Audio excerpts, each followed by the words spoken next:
You found the coolest place to be, the PlayStation Collecting Center. Come on, won't you stay with me? Welcome to the show. Gather around the boys and girls, collectors from around the world. Let's show the people what they need to know.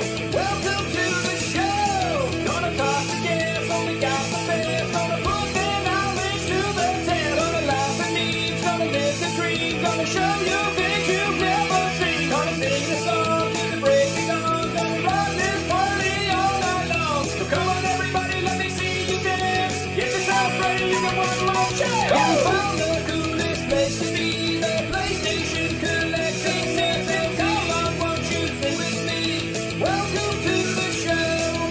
Gather around the boys and girls, collectors from around the world. Let's show the people what they need to know.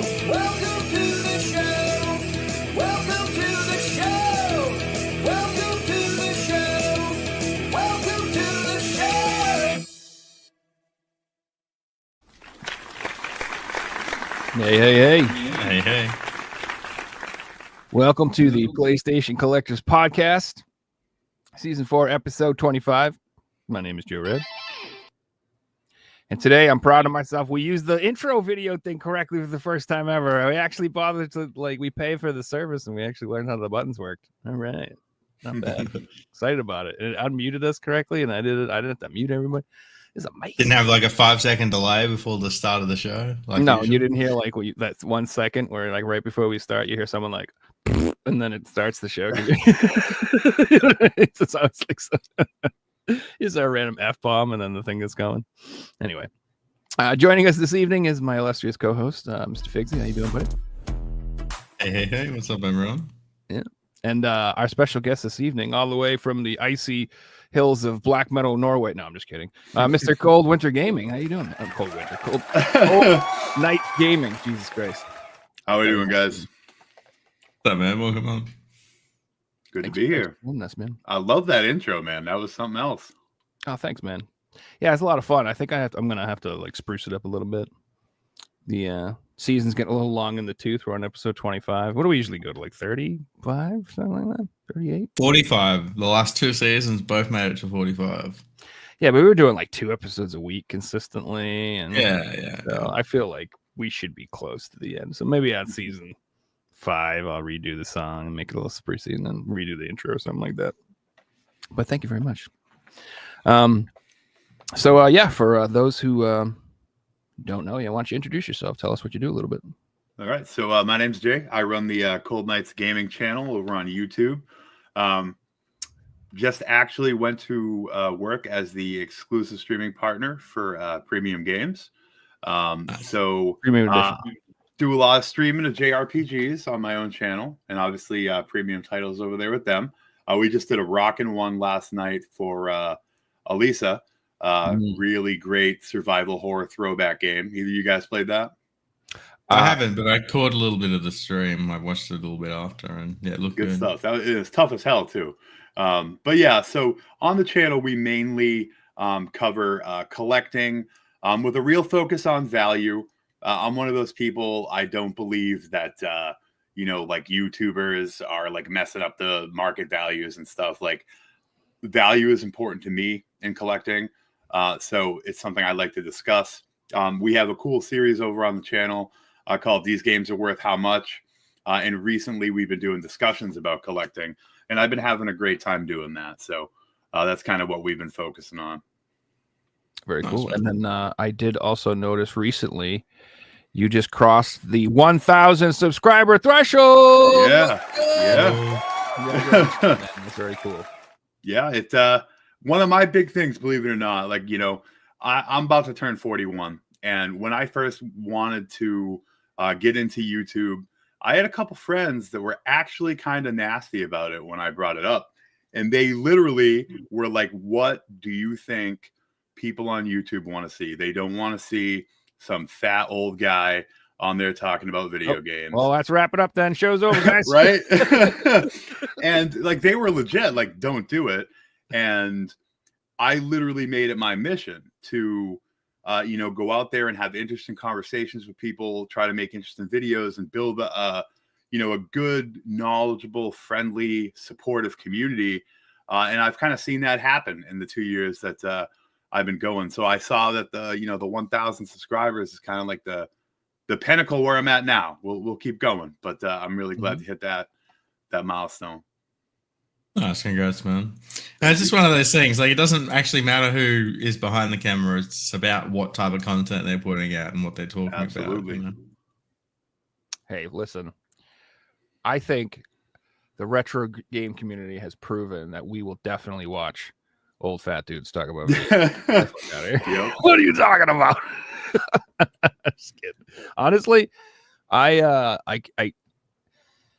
when it comes to nerd culture and stuff like that, I don't think being like super attractive or good looking is like that. I mean, it's an advantage, I guess, but it really doesn't matter. What nerds want, you got to know what you're talking about. Otherwise, you'll be exposed as a fraud, and you will not succeed in an environment, because, like, retro gaming, there's people who just dabble in it and they play a couple other retro games, and then there's people who are sitting there talking about like the electronics they use to create these things, and they're delving into like all the different differences between each system and all the chipsets, and like it's such, people are so into it. Like, I don't know what I'm trying to say. Like, you have to thrive in this community, like you got to know what you're doing more than anything.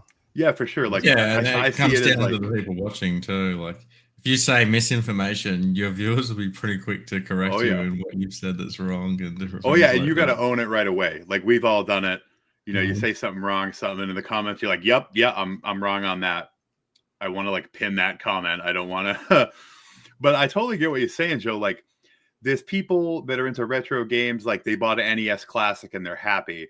And there's people like me where I don't keep clothes in my chest of drawers. It's Nintendo carts in the drawers and Super Nintendo carts in the drawers because it'll hold more than a bookcase. So like there's definitely, there's people that are in the games, and then there's people that are like truly into the retro scene. And I think there's kind of like a camaraderie and like a kinship with that. And I'm not one of those people that's super picky about what I consider retro. Like, to me, retro, PS2 is retro, PS1. Some people are like, no, nothing past like Super Nintendo. But like, you guys are big PlayStation collectors, and I have a huge PS1, PS2 collection. And we were talking about pre-show, the Vita and the PSP.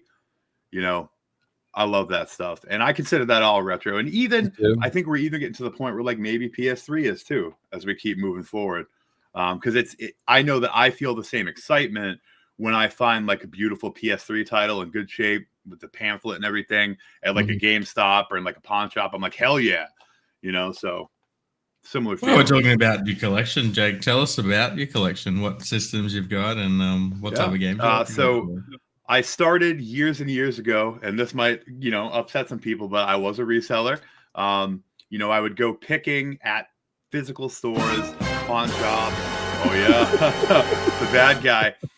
Goodwill, Salvation Army, grabbing up anything I could for toys, collectibles, video games.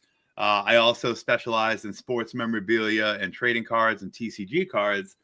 And at one point, when the orders got too overwhelming, I stopped doing it, but I kept buying. But we used to go all in. Like, I used to liquidate video stores. Like, I remember picking up 200 PS2 titles when a Video Update went out of business. And one of my greatest regrets, actually, is they had a beautiful disc refurbishing machine. And like, it was a beautiful resurfacer. And it wasn't like one of the cheap, crappy ones. Like, this would really get the job done, because they offered that service. Like, before they closed up, you could go in, and I think they were charging like $2 or $3, and they would resurface your discs. And like, they offered me a great price on, I don't remember what it was. And we're talking like 12, 13 years ago. But I walked away from that. And I wish I had that in my house right now. It would help so much with the collecting aspect. Yeah. But yeah, I definitely focus a lot on retro stuff. Basically have all the consoles. I don't have like a CDI, but I do have Jaguar. That was a classic. I actually picked that one up at a flea market. Jaguar's famous for having a terrible port of Doom. And of course, that was one of the games they had with it. But yeah, I mean, I got really big into PlayStation 1 because that was like the stuff that was during my formative years. You know, that's Yeah. when I was 12, 13 years old. So I had a lot of that left over, but I also picked up that stuff whenever I saw it. Even if it was like a really crappy game, I still grabbed it if it was like complete. I have like full books of loose discs. Like I would never turn anything down. And that's kind of like what I've been talking about in some of my videos recently. Like at some point you have to stop that.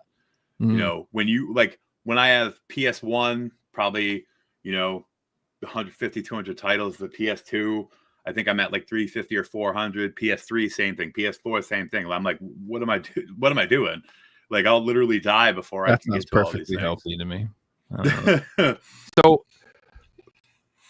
I don't know, maybe I'm a weirdo, but like when people say I have X amount of PS2 games and X amount of PS1 games, I look at the overall size of the library and I'm like, that sounds about right. I know that seems like a lot, but the PS1, if you have like 200 PS1 games, that's probably about right what I would expect someone to have from that library. Like, unless you're crazy and you like everything, sounds about right. The PS2 is massive library. It's like 18. So 500 is a normal number for the PS2. Yeah. 400 or 500. I know that sounds like a lot of games, but it sounds about right to me about what I probably have like 300, 250, 300, something like that. PS2 games, you know, and like there's definitely more I want.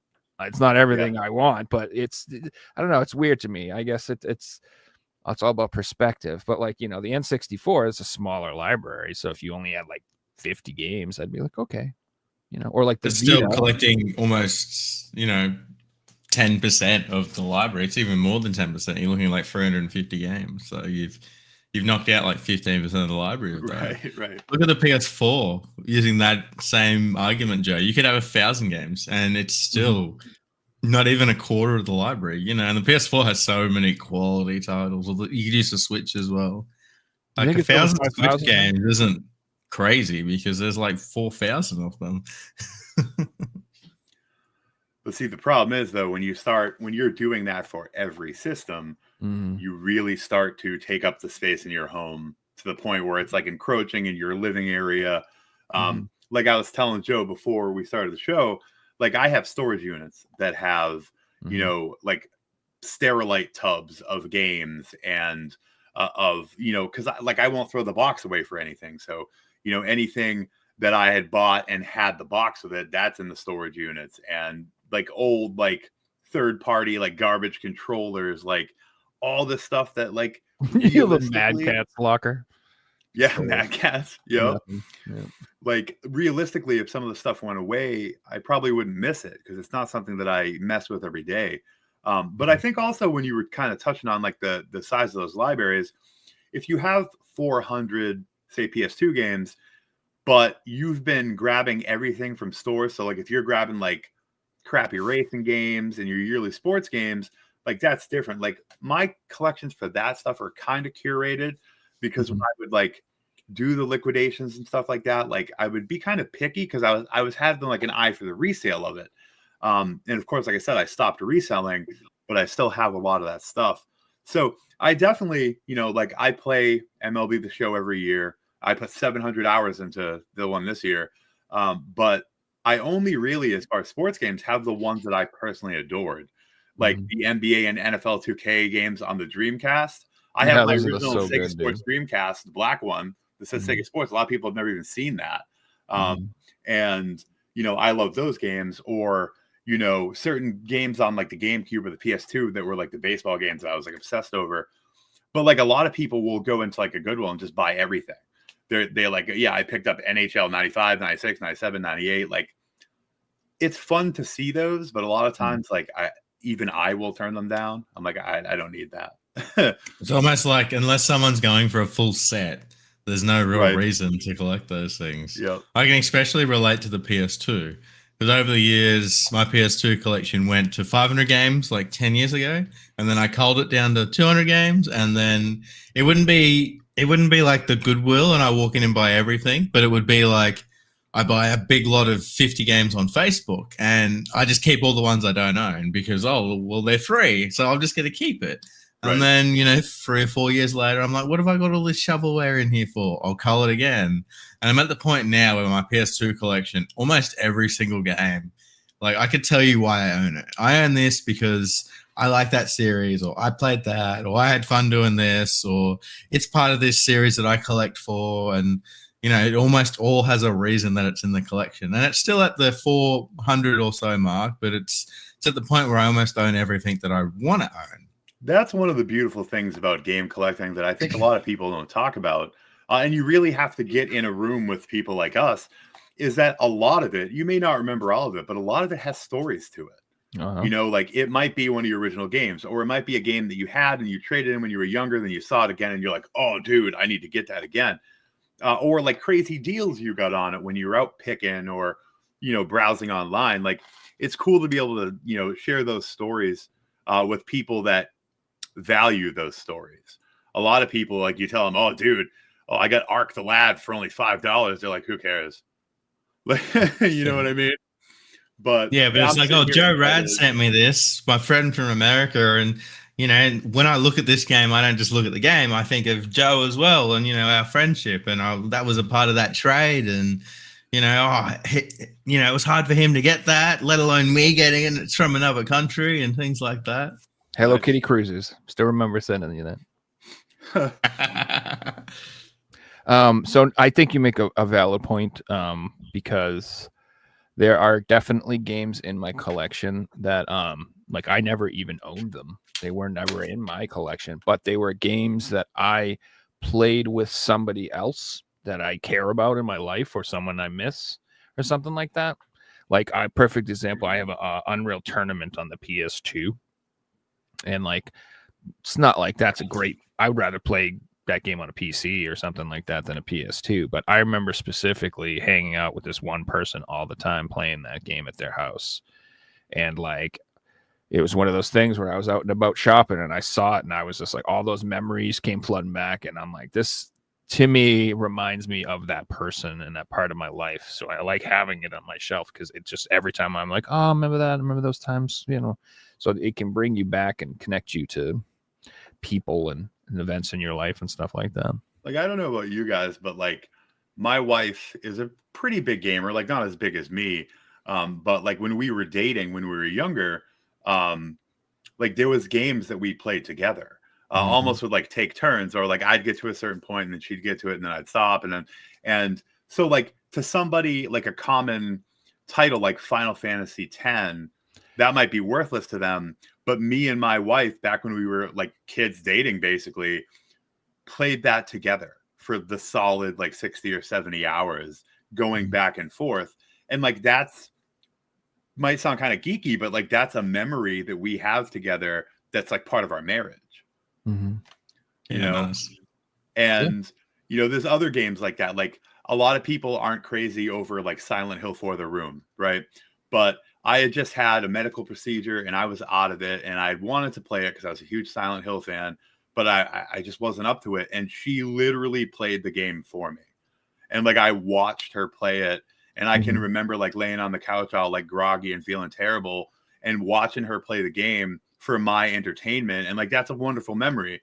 And so, a lot of people, the game has some value. I want to say it's going for like 90 or $100 right now, but like a lot of people like, that game's not very good. Regardless of whether it's good, which I would still argue that it is, I have like really fond memories of it because of that. Do you guys have like crazy memories with like your girlfriends or spouses or anything? Or playing with friends, or even a game you play on Twitch to viewers or something like that. And I think what's interesting is games can have stories like that, or it can have like a collectability side of the story. Like this game got traded around the community, and that's how I got it. I like to look at my collection like, some games I've got in the collection because I want to play them. Other games I've got sealed just because I want to collect them. And it's still part of the same hobby. So that's a point that I stress all the time on the show that I don't think a lot of casual visitors of the hobby kind of understand. Like I see people all the time. They'll be like, why do you like do this? Like, why do you collect all these games, especially when you know you can't play them all? Like, I remember there was a couple streams ago, someone's like, these guys don't play all their games. Well, guess what? Yeah, you're right. There's no way I'm gonna play all my games. I'm sorry. I know that upsets you. I own like 3,500 games, and I would love to play them all. I would, but unfortunately, I have to work, and I have to pay bills, and I have to like feed myself, take showers, sleep, see my family. You know, I just can't sit in a room and play 3,500 video games. So then people say, well, why buy more? What's the point of this? And like, I've always tried to like point this out. So it's a distinction that like collecting in itself is its own hobby that is fun, separate from the actual playing of the games, which is its own hobby that is fun. It's not the same thing. I could collect anything and have fun. I could collect action figures from when I was a kid, all the He-Mans, all the Ninja Turtles, all the Power Rangers. That would be fun. I could collect every VHS tape that I owned when I was a kid. I would have fun doing that. I could collect every metal band that I like from the 90s on try to get all their vinyl albums, and I would have fun doing that. Like, that is itself fun. I just choose to collect video games because I also like to play games, and that's like, I don't think people like can wrap their head around that. And one more point I just want to make real quick is that when people collect stamps, do they fucking mail them? Do they use them? No, they don't. They put them on a shelf and they enjoy the stamp, and they tell you where it came from and how much it costs and why it's special and why they got it. And that's what they do. When people buy action figures on the card stock, do they open them up and play them? Play with the fucking things? No, they keep them in the card stock and they display them and they show them and they admire them and they explain, this is a Star Wars figure from 1982, blah, blah, blah, it's still in the box, blah, blah. Like, I know it frustrates people because games are like more like people like to play them. They think, you know, but it's the same thing, guys. Sometimes you just buy something because it's collectible and it's nice. And it's rare, and I got it for a great deal, and I want it on the shelf, and I like this display, and I like looking at it, and I like talking about it, and I like explaining. Like, it's so that's the difference, and that's so, you know, if you're just someone who wants to just play games, then yeah, it doesn't make sense to do this. But if you like collecting stuff, it does make sense. So, going off that, Joe, I found that people who had that opinion was a lot stronger when I first got into collecting, like 11, 12 years ago, than today, because more people today understand the value of video games. They've seen, you know, the Facebook posts of games going crazy, or they've heard about people selling games on eBay or selling them on Facebook. So it's, you know, they can look at a big collection and understand that there's value in this collection, and I can see why you're doing this, and that makes sense, and that's pretty cool. Where back in the day, it was like, why do you have more than you can play? That doesn't make any sense to me. And I remember like having to explain that so often when I first got into collecting. It's just like, well, I'm going to keep doing this because I'm having fun. And yeah, I'm having fun.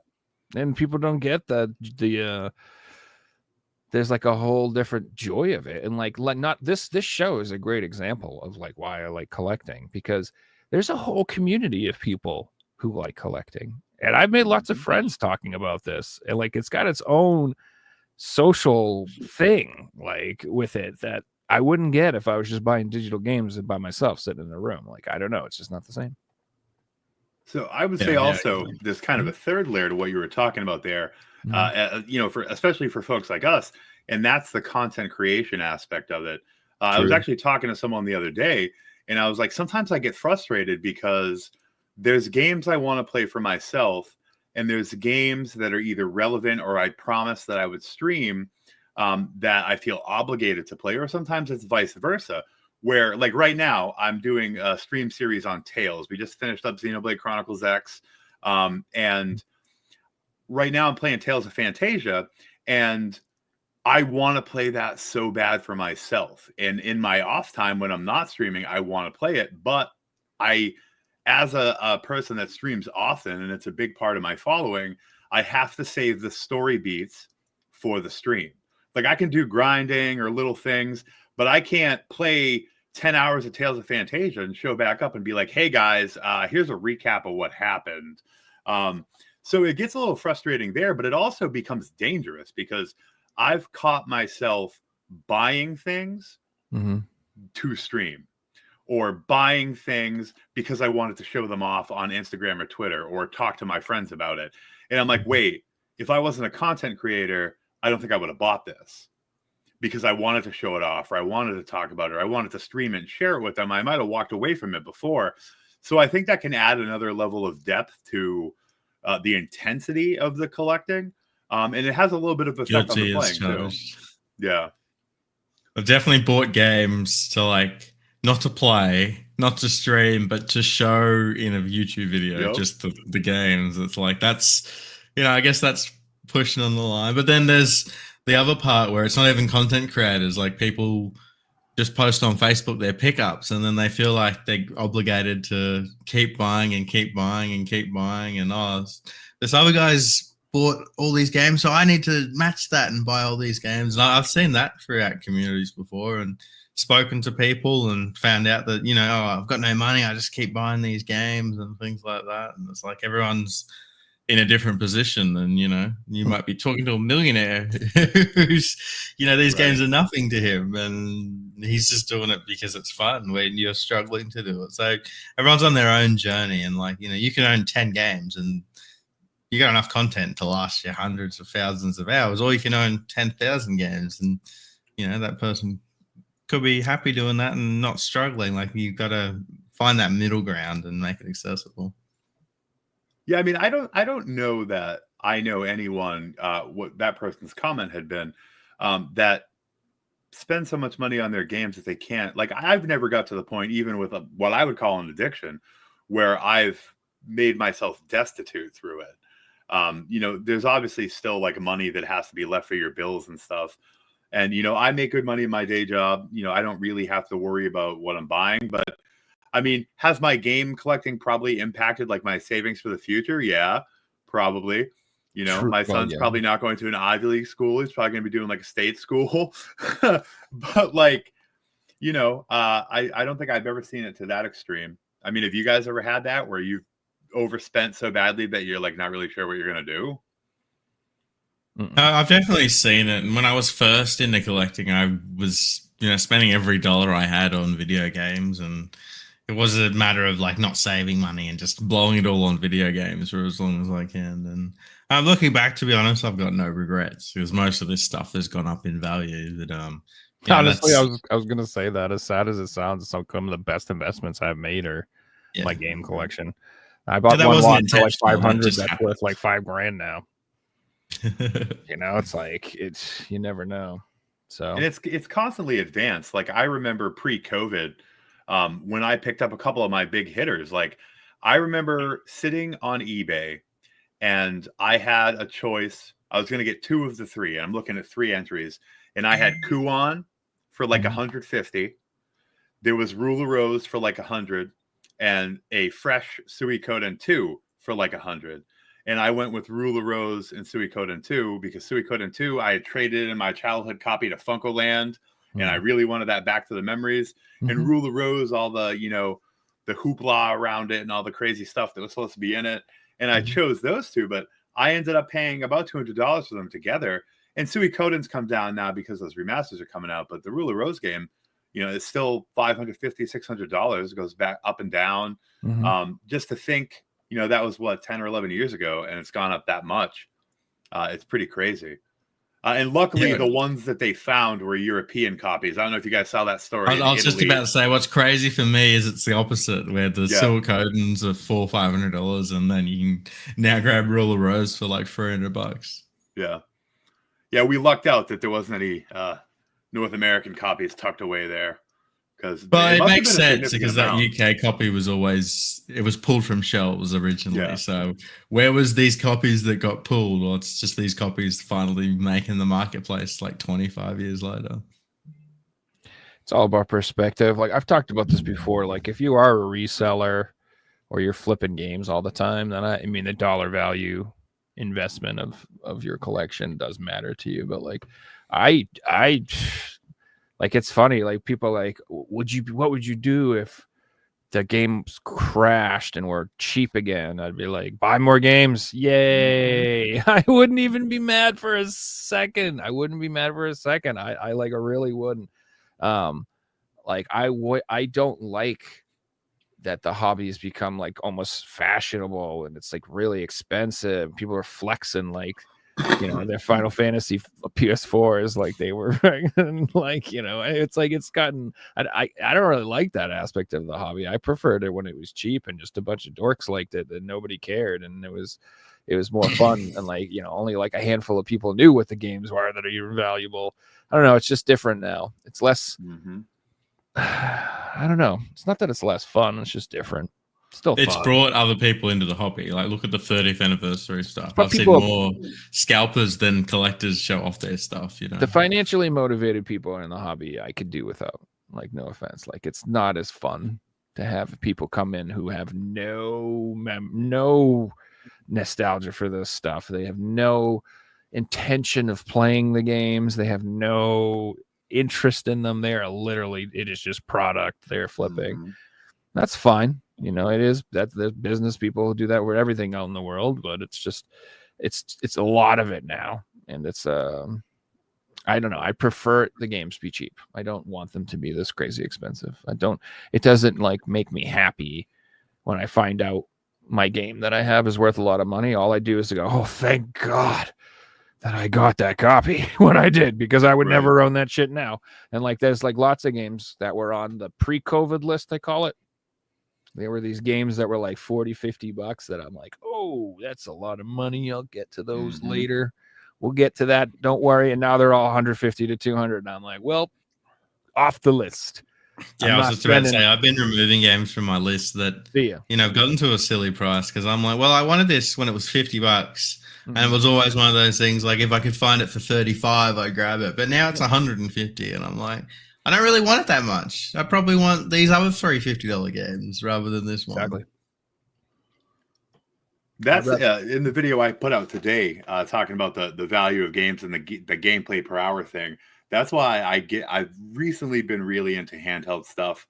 And I know that like the DS and the GBA have gone up some, but especially with like JRPGs and stuff, you can find some really good games like that GBA port of Tales of Fantasia. I got that. You know, it isn't complete. You almost never will find the GBA boxes. You're really lucky to find that, but it had the pamphlet in great shape. The cart works, and I got it for like $25. And that's a 40-50 hour game. It's something that people have not got to play, so they're really interested in streaming it. And I paid $25 for it. But I could go out and get Tales of Destiny 2 if I was playing Tales games for $200, and I'm not going to. Like, I have Tales of Destiny 1 and I loved it, and I've never got to play Tales of Destiny 2, but I won't pay $250 for it. That's too crazy.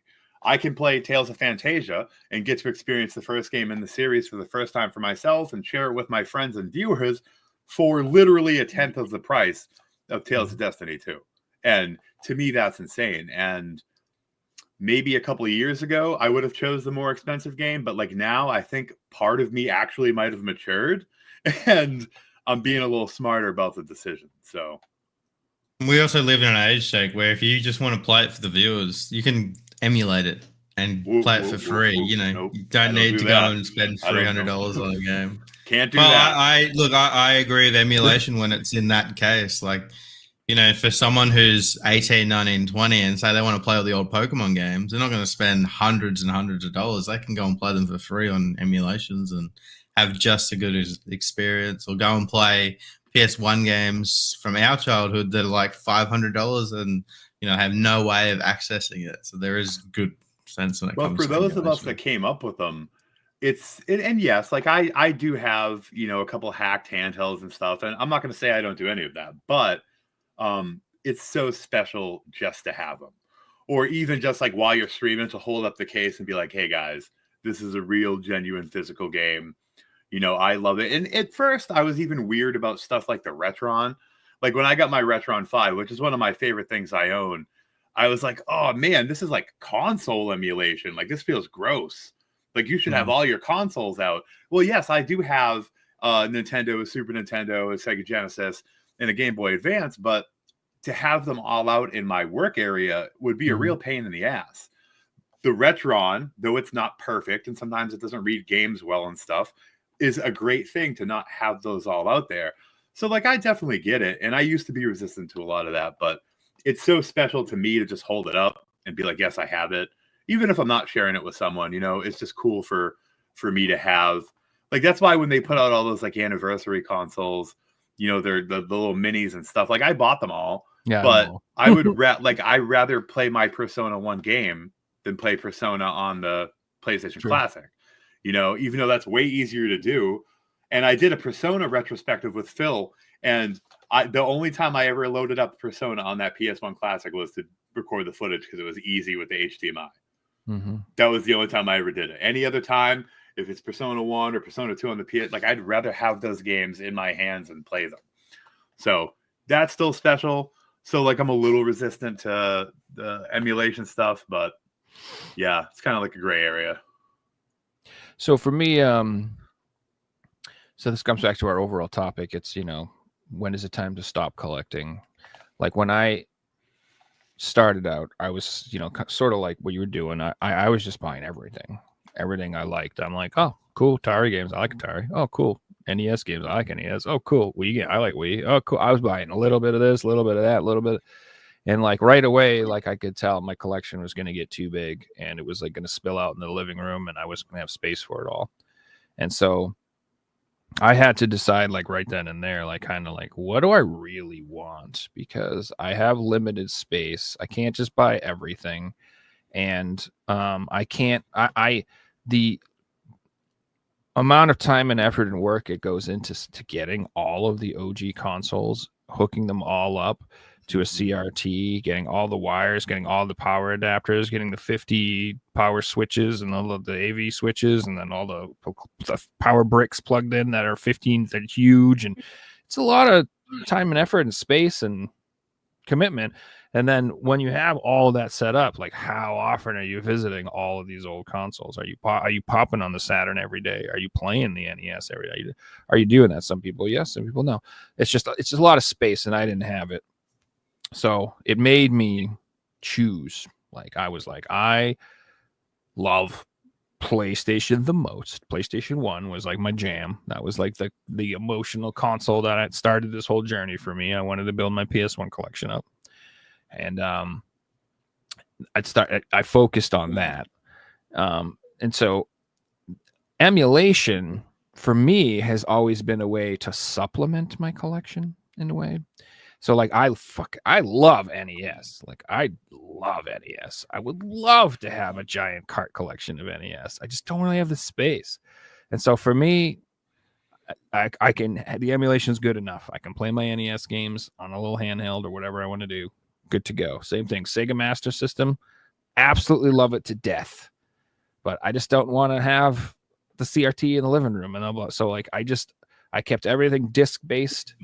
And I have it so I can hook it all up to modern TVs easily. I have like a PS3 backwards compatible HDMI that plays all my PS1, PS2. You know what I mean? Like, it's all hooked up in the modern living room, and it's all usable. And so like, for me, that's how I dealt with the when is enough. Like, I had to set boundaries for myself and focus on my collection. Otherwise, it would just get out of hand. And I would end up with, like you said, storage units full of stuff I'm not using. I can't display, I can't access it. And I'm like, I didn't want it to get to that point for me. So that's how I dealt with it. I think that setting boundaries is an important thing. Like, I've said on the show before that I've got a rule when it comes to my collection, and the rule is if it's not on display, it's on eBay. So I don't keep anything that I don't display, because I have in the past, and I figure, what's the point? You know, if I'm not actively showing it off, I may as well sell it and buy something that I do want to show off, because there's plenty of, you know, I got plenty of empty spaces here. So let's do that. So a lot of things like collector's editions, I won't buy anymore because I bought them in the past and they just take up so much room and they're not that cool. Like, I don't collect statues, I collect video games. Yeah, see, like, I actually dislike collector's editions so much that unless it's a specific series that I'm obsessed with that has like a beautiful figure or something that it came with, the answer is always no. On my videos on my channel, these games are worth how much.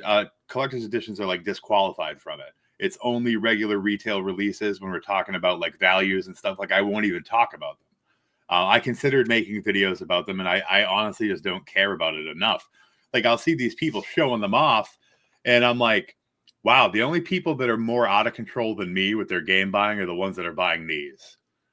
Like, because I know I have some friends, and I'm not insulting anyone. You collect how you want. Yeah, nobody's if you can cover it, good for you. We should have started the conversation off. Yeah, like nobody here is like criticizing how anybody collects or what. Yeah, because I definitely could. You want to have 50,000 fucking games? Do it.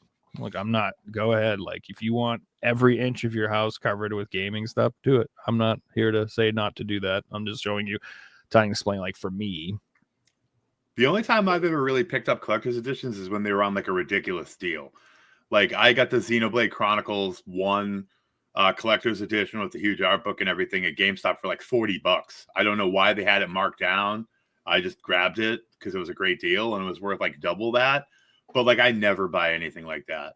Like it would have to be something real special for me to get it. And I would probably just take the figure or the standees out and display them, and the box would just go on the shelf with everything else. I've seen people, you look at their setup and it's just, this is a special console box. This is a special edition box. And I'm like, whoa, that's a little busy. Like I like just what you guys have. And unfortunately it's not with my setup. It's on the other side of the room. Bookcases, you have your games, by console, and they're just in there. It reminds me of a video store or a library or something like that. I've never been a person that like wants to prop up my games, and I've seen people that buy like the little easels and they have like their games displayed like that. Like I don't have space for that.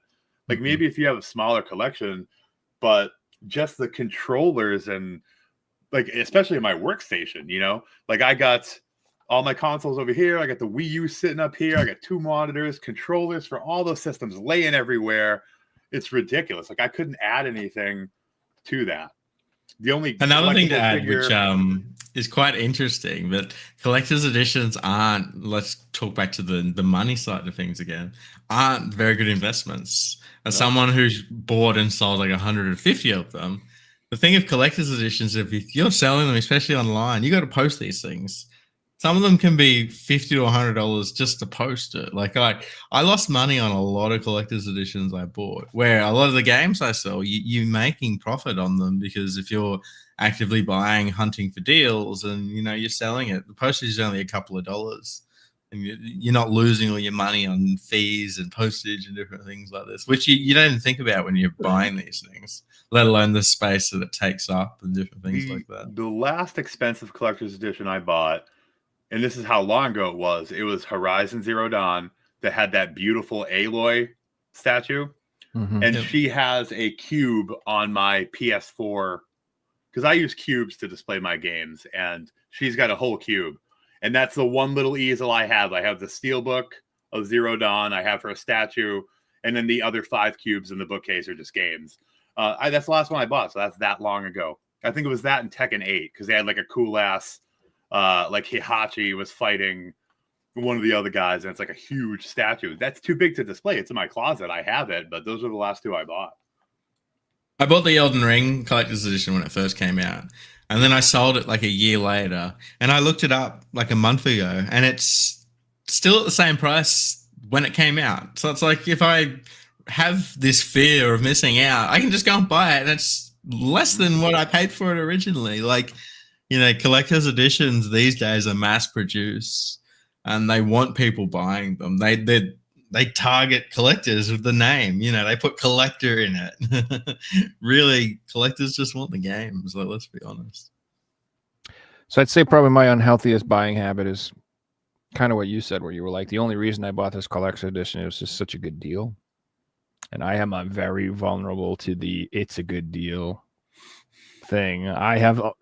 If you look at my collection and you go through the games and you're like, why do you own this? I bet most of the ones that I don't want to play or I don't want to own, I'm like, it was cheap. I couldn't. It was just such a good deal.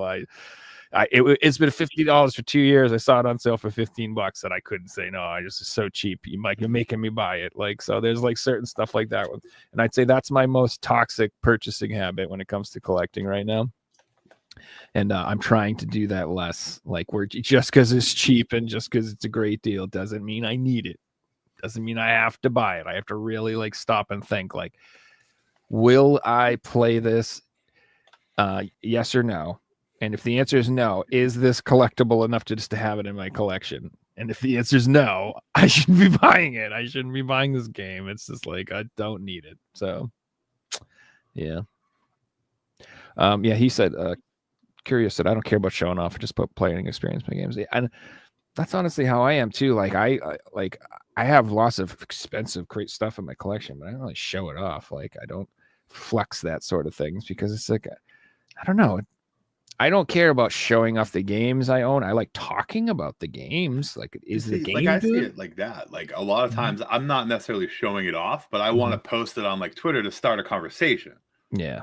Like I don't go around saying, "Hey guys, my collection's worth more than yours," or "My games are worth this much." It's more cool to pick up like a cool JRPG or like a rare title and be like, "Hey guys, look at this. Let's talk about it." Mm-hmm. Yeah, and then it's like, I don't know. I do. I understand like all aspects of this conversation because there are games that I buy. I don't know. I'm a weird collector. I have like OCD with certain things. Like sometimes I'll buy games just because I own the other games in the series. That's like a huge problem I have. I'll be like, I know for a fact there's 4 games in this series, and part 3 is a pile of dog shit. But I'm gonna have to pick up 3 because I own 1, 2, and 4. I haven't like I just like that sort of OCD obsessive completionist thing. That's like another like toxic buying habit that I have. Like I know I'm going into it knowing this game sucks and it's still going in the collection, baby. Yeah, Joe, I can definitely relate to that. And just last night alone, I went through my Nintendo collection and my spreadsheet, and I added every single Nintendo exclusive game that I didn't own and put it on a spreadsheet. And like, there was a few of them I crossed out because I'm like, nah, I don't want these. But like everything that had Mario or Luigi or Yoshi or Wario in the title is on the list. Even the bad ones. And this is where this is another thing I want to point out that I use emulation for. It's like if I'm ever on the fence of something, like I will play the game to decide whether or not I think it's worth the value.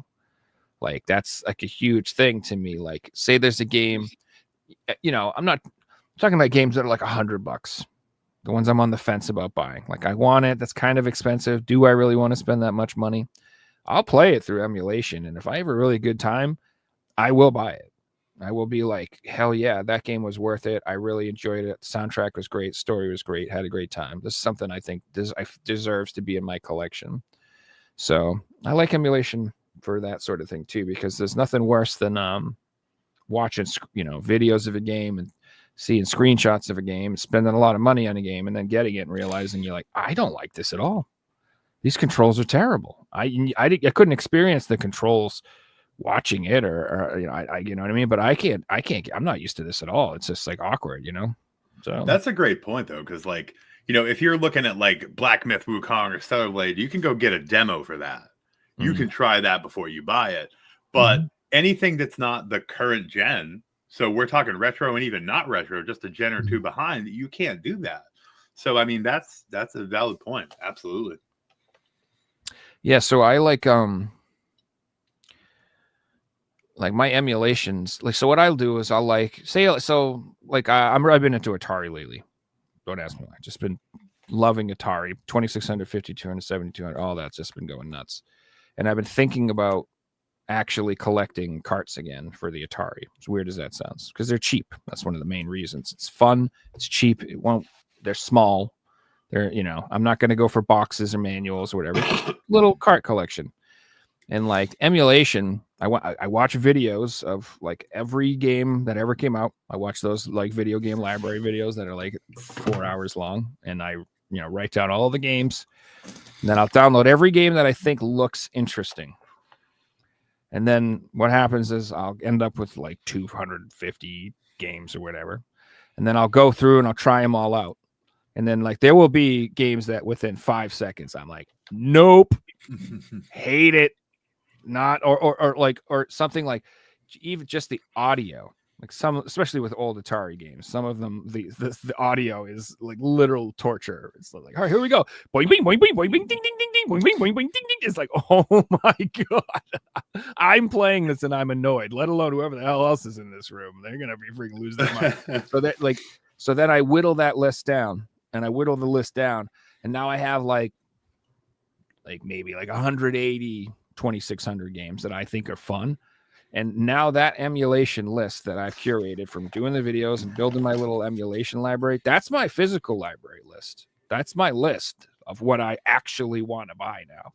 And when I'm out buying games, I'll know, like, I played this, I played that. I know, like, I'll know what I'm getting into ahead of time. So that's what I like emulation for, is research, testing, stuff like that. And it doesn't prevent me from purchasing things I want. Space prevents me from purchasing things I want. Mm-hmm. So yeah, it's not really a matter of I don't know what I'm trying to say. I think emulation has it's people are like really against it in the physical community, when I get it, because it's like a threat, they think, but it's not. It can be a useful tool. Also, I just want to point out, there are a lot of people who talk a big game about physical media and how they love physical media and all that stuff, but they haven't bought a new video game in 10 years, man. Mr. Cold Knights, they're only buying retro. So if you're only buying retro and you're not buying PS5 games, and then you're just part of the problem. Okay, so you're I will helping say, to kill the stuff too. You have to buy modern games. I will say that I do buy modern games on the Switch. Mm-hmm. Probably the last two, and it's been a while before them. The last two new games I bought for the PS5 were probably the Silent Hill 2 remake and probably Final Fantasy 16 before that. Mm-hmm. Not really a huge current gen Sony person. When I was the biggest PlayStation fanboy before, I think that they've really, really, really dropped the ball. I agree with you. And I'm shocked, knowing their business practices from before, that they haven't been able to just put Microsoft out of the game. And as well as the Switch has done, Sony still should have had the leverage. And I can't believe that it's become what it has. There's still certain games I couldn't pass up, like Silent Hill 2. That was going to be a game that both me and my wife were going to want to play. And it was the same thing for 16. But, like, I saw the previews and I saw, gameplay from like Black Myth Wukong and Stellar Blade. Like, they look okay, but I'm not going to go out and buy them. Did you guys buy those two games? See, I'm a Dark Souls fan. I've played every Dark Souls game, every spin-off title. Yeah, me too. As soon as Black Myth Wukong came out, I'm like, I want to play this, but I'm not buying it digitally. There's a PS5 version coming out tomorrow, and I've pre-ordered it, and I'm picking it up, and I'm really excited. But I'll play it. Like, it won't be a game for the collection. I'll be playing this game right away. I'm really excited for it. I think the last Soulsborne I bought was Lies of P. So that's Lies of P was brilliant. Yeah. Brilliant game. I actually didn't buy it right away, though. I did the whole Game Pass thing because Lies of P was on Game Pass. So the way I seen it was, I can buy it full price for $100, or I can try it for $1 with my Game Pass thing. Every time I turn my PC on, Windows is like, try Game Pass today for $1. I'm like, all right. But now with Nintendo, every Tuesday and Friday, I'm looking to see what came out for physicals. Like, I love the Switch because of the hybrid nature of the console. Switch is a beautiful thing for someone that does a lot of streaming. And I know a lot of the multi-platform games don't perform quite as well, but the difference is not as big as people make it out to be usually in most games. It's still something like Ark is like terrifying to play on the Switch, but like most of the time I find the Switch very versatile because I can stream from it very easily. But I also I have a hard time playing on the TV. Like, I'm legally blind. Without my glasses, I'm literally unable to see it all, basically. And so, like, just sitting in a normal living room setup at the couch, I can't play a game that needs any kind of precise input on the television. So that's why, like, I actually got into huge arguments with people on Twitter about the Portal, there was people that were saying the Portal was e-waste and it was a terrible thing. I love my Portal. I loved it because I could finally play my PS4 and PS5 games without sitting at my desk, because I have to sit at the desk to play at the monitor. I can't play on the TV. And the desk is great. And I got like a big fat boy gaming chair that costs like $500, and I have a nice setup, but I would rather sit on my nice couch. Mhm. And the Switch always allowed me to do that. So I don't know. And there's just something about the nice little cases and the tininess of the games and how they taste when you lick them. Not that. The only thing I don't like about the Switch is most games don't come with manuals, but that's like that for most games these days, you know. Unless you're buying from a place like Premium Edition Games, you just get in a case, a disc, and that's it. The funny thing is, as much as I love physicals, and now I'm actually working for Premium, I have never bought a game from Premium Edition Games. I was telling him before the show, I just started buying games online. I was one of those old dinosaurs that was like strictly physical to the point where like I have to touch it before I buy it. Like You're not going to come across too many of them in the wild. And I remember having good friends in my community, other creators, people like Just the Gems and like Orbalology, friends that I would talk to, and they're all buying all these games online. And they're like, "You're an old dinosaur. Why are you afraid to buy things online?" I'm like, "They'll steal my credit card information." And I was terrified to do it. And it was VGP and people like Phil with his affiliate links and stuff that got me into buying it. And I finally started buying from VGP. And I've actually picked up things that I really wanted. So now I'm like not as afraid. Like I always used eBay because I used to sell on eBay. Like I felt secure there. But I never bought from Amazon. I never bought from like, you know, any of the limited publishers. So I love Premium Edition. I love their mission. I've never owned the games, but there is actually ones in the new Series 10 that I do want to pick up, and I probably will. But yeah, I used to never, ever buy games online. That was like a kind of a new thing for me still. No, I don't think it's bad to have those, you know, agendas and things like that. Because if you look at some companies like First Press Games or is it Hard Copy Games, like people have bought games 5 years ago and still haven't received their product. Like that's wrong, you know. Yeah. Well, if you want to be buying something, like if you walked into a shop, you buy something, you get it that day. Mm-hmm. A lot of these companies will have stock on hand, but some of the pre-orders out there are open pre-order. Like you could be buying stuff before it's even been manufactured, and you might get it for 6, 12, maybe even longer than 12 months, which, you know, it's just ridiculous, but it's become a norm in this industry that people just get away with it these days. And it's their business model, literally. Like, not so much someone like Premium. That's on a much smaller scale, but like limited run games, that's literally what they're doing. You're putting in all these pre-orders for games you're not going to get for a year or a year and a half, and they're using all the capital they get from our pre-orders to buy more games from developers and put out more games. And it's such a... They're not transparent about it. Like, those of us who sit down and think about it are like, yes, that's what they're doing. But like they're not like, this is what we do. And a lot of people don't realize that's what's happening. And some of them are really bad. Like, was it Strictly Limited? Was that the one where like there's games that they've done better like lately. They've fixed things up, but they went for a period where they went from one of the better ones to, hey guys, we got to stop buying from this company because they've taken my money, and 3 years later I still haven't gotten my products. They have like $900 of orders in mine they haven't shipped out. Ooh. That's absurd. And I don't buy any collector's editions either. That puts things in perspective. I have like 13 orders with them or something like that. That makes me glad I don't do that. And it's been driving me crazy too. Like I've said, as I almost always bought the PS4 copy and the Switch copy, like for each of the games because I wanted them. And like they keep shipping just the PS4 copy out because that one's ready. Or just the Switch version is getting shipped out because that's ready. And I'm over here waiting, and no matter what, I'm not getting games because I ordered both, and one of them's not ready. It's like, oh my God. I have faith in them, though. I do think they're going to put it back together. I think what they did is they signed too many games. And some of the games they signed were not desirable games. That's the nicest way I can put it. They put out some stinkers, like, and they're not bad games. Like, I'm not saying like the games are bad. They're just not desirable in the collecting world. Like these are like, not every indie game is going to sell like hotcakes. I'm sorry. Some of Not these every artsy indie game fartsy deserves games- a physical title either. That's yeah, some of these artsy fartsy games, I'm sorry, they're just not my cup of tea, and they're never gonna be. So they'll bring it around. But you know, premium edition, they're not like that. They're responsible. They always make their products and deliver, and they make good And stuff.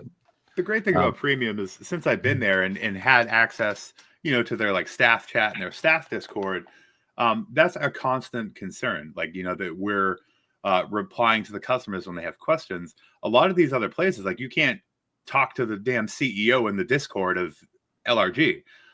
Josh is right there in the premium Discord answering questions. So they're fully transparent. If there's a delay, they're going to let you know how long it is and why it's happening. And that's something that I didn't know before, because I wasn't involved with their Discord, that I've really come to appreciate, that I don't see from the other ones that I've heard from other people. So that to me is a big deal, because, like, yes, there is going to be delays, and yes, you're going to have to wait some time for your pre-orders, but you'll always have answers, and you can literally talk to managers in the company, as opposed to like some poor Discord mod that works for LRG that has no idea of any of the answers, is just making excuses for the company for you. You know what I mean? So we could be to me, like that's a First big Press deal. Games and just block everyone on Twitter. right. Turn replies off. That's how they deal with it. But another thing, like, you know, premium edition are owned by collectors as well. So it's people, when you're dealing with the people that you want, you know that you're gonna get that. It makes sense. You know, they're not gonna. Like Limited Run just released the Klonoa game, and it's broken. And they told people it was gonna work, but no, guess what version they put out? The broken version. Like, you need a port, you need an update to actually play this game. Like, these aren't, you know, I don't want a game on my shelf that doesn't work, needs an update. Because I mightn't play this game for 10, 20 years. The service is still going to be around then. Like, I'm buying stuff that works. That's all. PS1 copy works. Yeah, my PS1 copy always works. Just keep that in mind. No updates required. No I went to download. I finished up last night watching Twitch, and I'm like, I'm gonna go play my Switch for half an hour before I go to bed. So I grabbed the Switch. I didn't have much charge, like 10%. I'm like, yeah, I'm only gonna play for 20 minutes. Went to play my game, needs an update. But before the update goes, I need to do a Nintendo update. Can't update it without being on charge. So I didn't play anything. That's modern gaming for you. But I love the So you Switch. just but put it back down, that's- and you were like, you know what? yeah, I just watched videos. I'm like, fuck this. I'll play it tomorrow night. Ain't that the truth, though? Yeah. One thing I despise with modern gaming is you almost have to like plan the game before you play it. Like, all right, I'm going to play tonight. Does it need an update this morning? Let's just double check. That's the truth. If I'm like if I get a new game and I want to play it that night, I'll like, and on my lunch break at work, go and install that motherfucker because it could take 3 hours to install and then download patches. And then like, it could be a huge pain in the ass. You never know. So like, it is so frustrating. Like, you know, if you're like a normal gamer and you just want to sit down and play a match of Call of Duty, and you just bought the new Call of Duty, you put it in there and it's like 200 gigs downloading. You're like, what the heck? Like, Not everyone's got fast internet either. That might be like an entire night of downloading. yeah, that's another thing too. People like, you know, I constant like, I'll point out on a release if the game's not on the disc, it requires a download or something. That people will be like, "Wait, it's 2024, you don't have internet?" I'm like, I do. I have great internet. I can download that no problem. I'm just pointing it out because other people don't. You fucking idiot. I know you think everyone on the planet has beautiful, perfect, functioning internet, but it's not true. Some people live out in the boonies, dude. And even if they have internet, it's terrible and it's slow. And or you know, like it would make it so like their Netflix doesn't work and their parents will be mad at them because they're sucking up the internet for the whole day or something. You don't, you know, it's not. People just don't understand how things are. And in general, like, I just don't like the idea, and I'm sure everybody's familiar with this. I just don't like the idea of down the line putting my game in and it not working because I can't install it or update it or patch it or something. I just don't like that, which is another reason I'm all over the place, but that's why modern Sony sucks, kind of, and that's why modern collecting. When I bitch about people not buying modern games, I don't really blame you, because a lot of them are pointless to buy. They literally are pointless. Like, I will not buy a game that is incomplete, that does not work. Like, while you're on this topic, I think it's a good time to bring this up. So it just got announced a couple of days ago that Suicide Squad is an online game. It's being taken down soon. However, they're adding an offline mode to the game after it gets taken down, which I think that's brilliant. Like, if you're going to take a game down that doesn't have an offline mode, add one so people can still play it. Like, it turns this from a coaster to still a game that people can buy and enjoy and play. Like, Phil just brought up Concord. Like, Concord is a coaster now. You put it in, it doesn't work. You may as well put a Wii game in your PlayStation. There's no difference to them. They're not going to work. It was ridiculous how people were scalping that like right away. Like, I don't know if it's still selling for crazy, but because it's so hard to have that physical in your hand, even though it's a coaster, like it was selling online for like double and triple the price. I don't know if that's still the case, but like now the price has gone down, ridiculous. and now it's cheaper than what it was when they purchased it. So I think scalpers have lost money on Concord, which is funny. Good. I saw third-party sellers selling it on Walmart for $52. And it was like, Walmart, buy Concord now, but it was through third-party sellers for $50 something. So I still won't pick it up unless it's like $10 on clearance, because it doesn't work. What's the point? I'm not picking it up. Did you see that they deleted the Concord episode from that TV show, that video game show? I can't remember the name of it right now. There's like some anthology show about video games, and like one of the episodes was about Concord.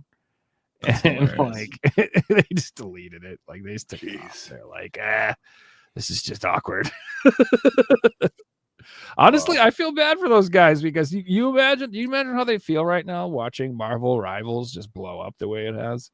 Because Marvel Rivals is crushing it right now. And I looked at Marvel Rivals and I'm like, yeah, this is just another crappy Overwatch clone. Yeah, and that's exactly how I felt about Concord. I'm not interested in Rivals either, to be honest with you, but Rivals is doing very well and Concord's dead in the water. The crazy thing is, Joe, they could have just released Concord as a free game and filled it with microtransactions, and it would have done the same thing. But you can't compete when the big product is free. You can't release a $60 product. You can do that to Call of Duty, a direct competitor, because that's $60, you know, but soon as Overwatch became a free game, they should have changed their business model, but they didn't. You know, they released it like it was 2016 still, because that's when they started working on it. I think if they released it as a free-to-play game and they completely fired their marketing team and hired a good marketing team who knew how to market a video game and sell a video game, then they might have done all right. But honestly, like, the announcement at the PlayStation Direct for that game was terrible. It was terrible, because you watched it and you were like, it's just this nonsense scene of these idiots eating in a cafe, chatting like some stupid Quentin Tarantino movie or something. And it was just, nobody cared. It didn't matter. Nobody was likable. Nobody was funny. Nothing was happening. I wasn't learning anything about the game. It was just this stupid, pointless scene. And then after all that was done, they showed a couple of shots of it. And I go, oh, it's a hero shooter. Okay. Why did they just waste 5 minutes of my life with this terrible? It was just so badly marketed. If they had just said, here's a new hero shooter, and it was just fighting and explosions, and just they showed you the gameplay, and that's all it was, they would have people would be like, oh, game looks kind of fun. But I'm telling you, by putting in that huge, long, boring scene, everyone went, this is boring. Like, you're boring me. Like, you're supposed to be selling me on this, and I am bored. This is not how you sell a video game. I'm sorry. It's just their marketing team was terrible at their job. Absolutely inept. Just, they don't know what they're doing. I don't know what it was anti-marketing. Like, it was such bad marketing. It turned off the entire video game purchasing community base. But like, nobody wanted it. I feel like that's a very Sony problem, because they did the same damn thing with that like direct announcement they did for the PS5 Pro. The dude is literally sitting there. He's Yeah, like, oh my this is it on the PS4, the regular PS5. This is it with the PS5 Pro, and it's literally the same picture to me. And I'm like, what are you trying to show me? Why I need to give you $900? Like, I'm not doing it. And especially someone like us that we're all physical collectors, like, so I got to pay $700 for this, and then I got to buy an $80 hard drive, and you can't even give me the goddamn stand. Like, what are you doing? And the pictures look the same. Like, I show me know that they're different. I still can't notice a difference, right? Yeah. I seen a comparison yesterday, and it was Call of Duty, and it was on PS4 compared to the PS5, and there was a difference. I could see the difference. I'm like, oh yeah, look, that looks like an old game. That looks like a new one, but I still struggle to tell the difference on the PS4 to the Pro. Like if I jump on my 4K TV, maybe there'll be a little bit, but like if I'm on my phone or my PC, I cannot tell the difference. It's exactly like when they have to be like Spider-Man's reflection in the glass on the skyscrapers is a little clearer, and that's why you should give us $900. I'm like, what? When you're peeing in a puddle, you can see a reflection of your penis. Isn't that amazing? It's Wow. crazy. Like I when I watch also- that, I'm like, what the hell are you doing? I also agree with you that what's the guy's name who did the tech demo presentation for the Pro? I don't know, a guy who looks like Dana Carvey. I don't remember. Yeah. But I was like, well, what is this? Like, why would you let this guy do this? No offense to that guy, but like, he's not marketable. Like, do you guys? I feel like there's something happened where people back in the day used to do marketing research, and they would hire firms and they would test things with their audience to make sure people like crap. And I feel like that has just gone out the window. I don't think they do that anymore. I just don't. I don't think they have test audiences. I don't think they ask people what they think. They just release stuff and they go, isn't this great? And everyone goes, no. And it's like, I'm like, what happened to the last like 80 years of marketing research that we've been doing since the 50s? Like, you know what I mean? Like, Right, like Samuel L. Jackson should have been given that presentation. exactly. And you joke, but that's exactly what I was going to say. Like, why would they not hire someone charismatic, good looking, well-spoken, popular, and entertaining to do the presentation? Why wouldn't you hire someone who's like a good speaker, who's fun or whatever? Like, get Samuel L. Get The Rock. I don't care. They could have put Tom Brady there or anyone. Like, it's not hard. Just hire someone who's popular. Exactly. And they just and it's like these companies all think they can do everything themselves and they don't need any help. And I'm like, you're wrong. You're wrong. You don't know what you're doing. You're like, you're doing a bad job. So yeah. Well, they certainly know now because they've probably never lost more money on one individual project ever than Concord, and they're certainly like, and the PS5 Pro, you know, they're not doing well on that. They're doing well because they made the 30th anniversary and those sold out. But if you go into any store right now, you can find a PS5 Pro. You guys remember how long it took to find the original PS5? It was a year and a half before you could even see it in stores. Had mine day one. Look, we did as well as collectors, but for the average person, it was a long time to find a PS5. It took me like a year and a half. It was hard to get though. Like I remember I had waited too long and I thought I had actually effed up and I was going to be one of the few people of my friends that wouldn't get it. And luckily I had a pal that had pre-ordered two and he got one for a family member and they backed out. And he's like, if you want it, I'll give it to you what I paid for it. And I'm like, hell yes. And the dude went home on his lunch break from work, got it for me, and brought it back. And I left work that day on release day with it. But he saved my ass. Awesome. And I just hate that I spent all that money on it. And to be honest, Joe, I don't like it. I don't like the user interface. No, I don't either. I hate the UI. I don't It's like a freaking it's an that advertisement center. it wants to at least partially install every game. Even if there's not some huge download, you put in the disc and it wants to install at least part of it. Mhm. And you're sitting there waiting for it. And your internet speed doesn't matter. Then, yeah, I have the fastest internet you can get. The PlayStation 5 only installs shit so fast. Mhm. You know, when I put in a Switch game, sometimes they'll need an update, but most of the time they're ready to play. Mhm. Yeah. Like, Not so, to like, mention, you can only have so many games on your PS5. it's a real problem. Like I literally, when I put in Silent Hill into the PS5 for my wife to play it, she had to wait because I had to go through and like hand pick what games I was going to delete off of it. I'm like, no, don't go in there and just delete random shit. Yeah. I'm like, please, like you're going to delete like one of my Dynasty Warriors games or something. I can't have that happen. But like, that's like ridiculous. Everything I've got on there, I still want to play. So when I put a new game, I have to delete something that I want to play that I'm going to have to reinstall later. Thankfully, it doesn't delete your save files, but that just give it a few years. If you don't have the Plus subscription, you'll lose all those as well. You know. Well, but like for instance, like when I was playing Rebirth, Final Fantasy Rebirth, it was like 120 something gigs or whatever, and like.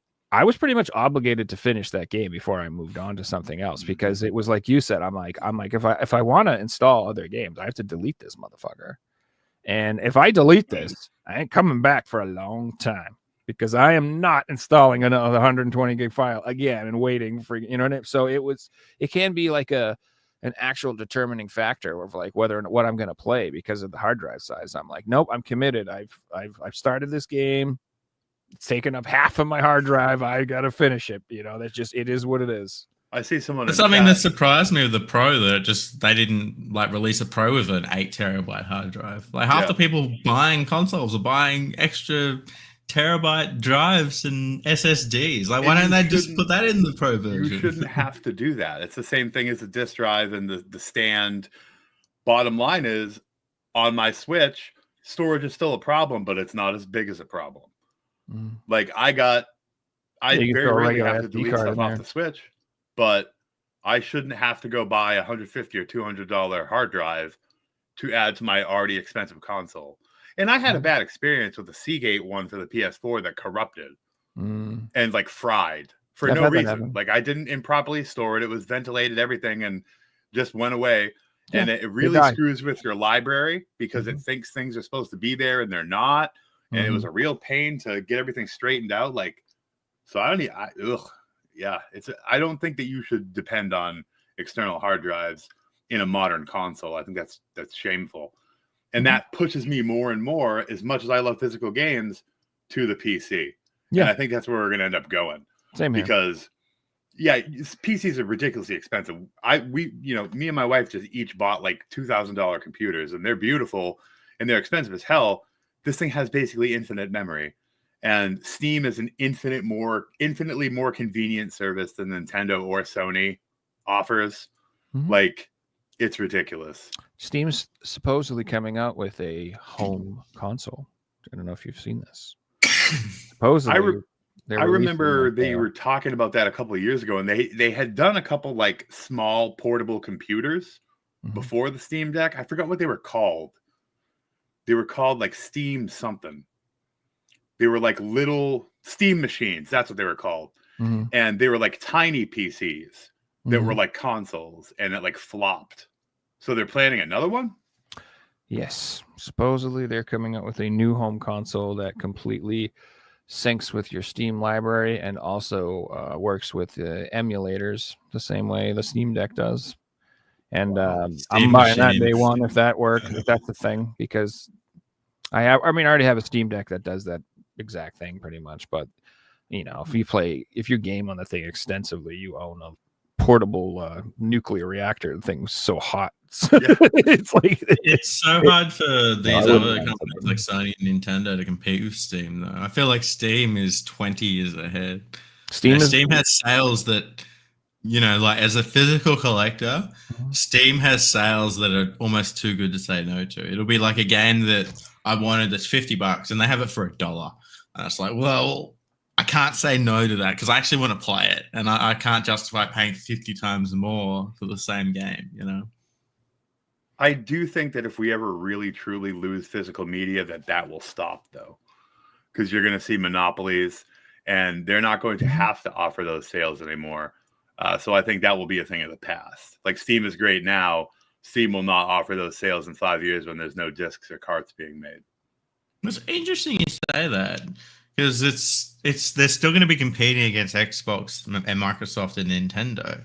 So it may be a case of, Steam will lose profits just to take customers from other systems, which is what they do now, because they don't release physical items. If you go into a GameStop, the only physical Steam items are cases of download codes in them, or maybe a collector's edition. You know, you're not going to buy a disc for a PC anymore. It's just not really a thing. My computer doesn't even have a disc drive. Like, Right. and that's what most computers are like these days.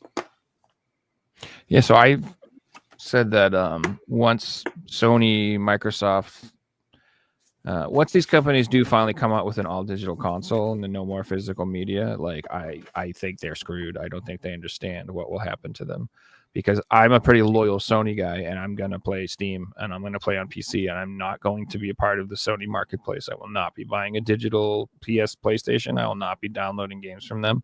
I'm just going to play on my PC. Why? Because I've already invested money in my Steam library already. I already have a massive digital library in that ecosystem.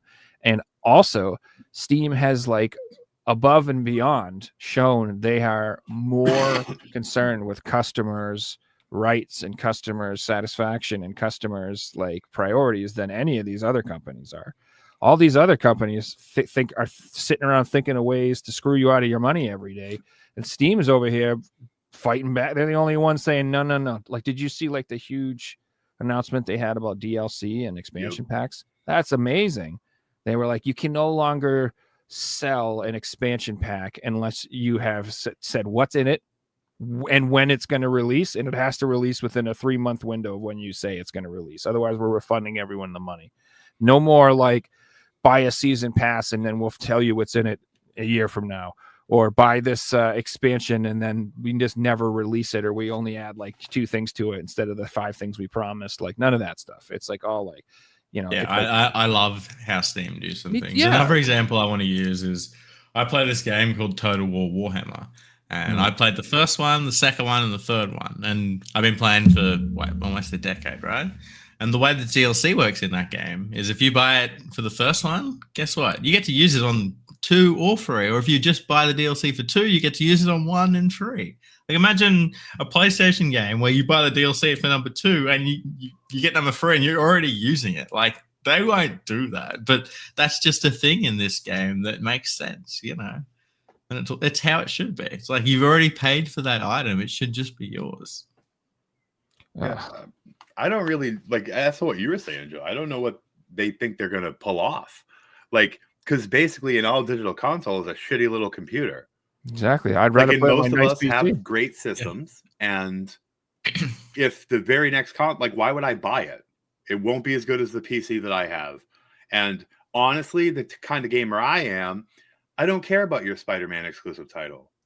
I don't. The Sony exclusive or Microsoft exclusive titles you guys have, or Nintendo, maybe Nintendo, but Sony and Microsoft, their first party exclusives are weak. Nintendo, maybe you buy a console to play Mario and Zelda, but I also think Nintendo will be the first one to really try to work together with the other companies in a real meaningful way when the shit hits the fan. I really think that will happen. I actually think Xbox will be fine because of how much they're already incorporating mobile phones and PC. If you got a phone, you can play Xbox games, right? And it's cheap too. Yeah, but you can. Like I'm using the example of someone who can't afford a gaming system, but all they have is a phone, and they just want to get into it. They're going to be playing Xbox, and you can go online and find codes to get Game Pass for $1. Like I've had Game Pass probably 10 months in the last 4 or 5 years, and I've never paid more than $1 because I always find these cheap. Here, get back in the Game Pass, blah, blah, blah. You can play Xbox games so cheap these days, and they're making it accessible to everybody. They're putting it on every platform they can. And, you know, if you get a PC, you can also play Steam. So it's like if I was, use that example again, like 16, 17, and I wanted to get into gaming, I'm going to buy a PC because I get all the games on Steam. I can also play all the Xbox games. I can emulate PlayStation and Nintendo games if I want. You know, that accessibility is there. If you buy a PlayStation, you're stuck with the games that are on it. If you buy a Nintendo, you're stuck with just those games.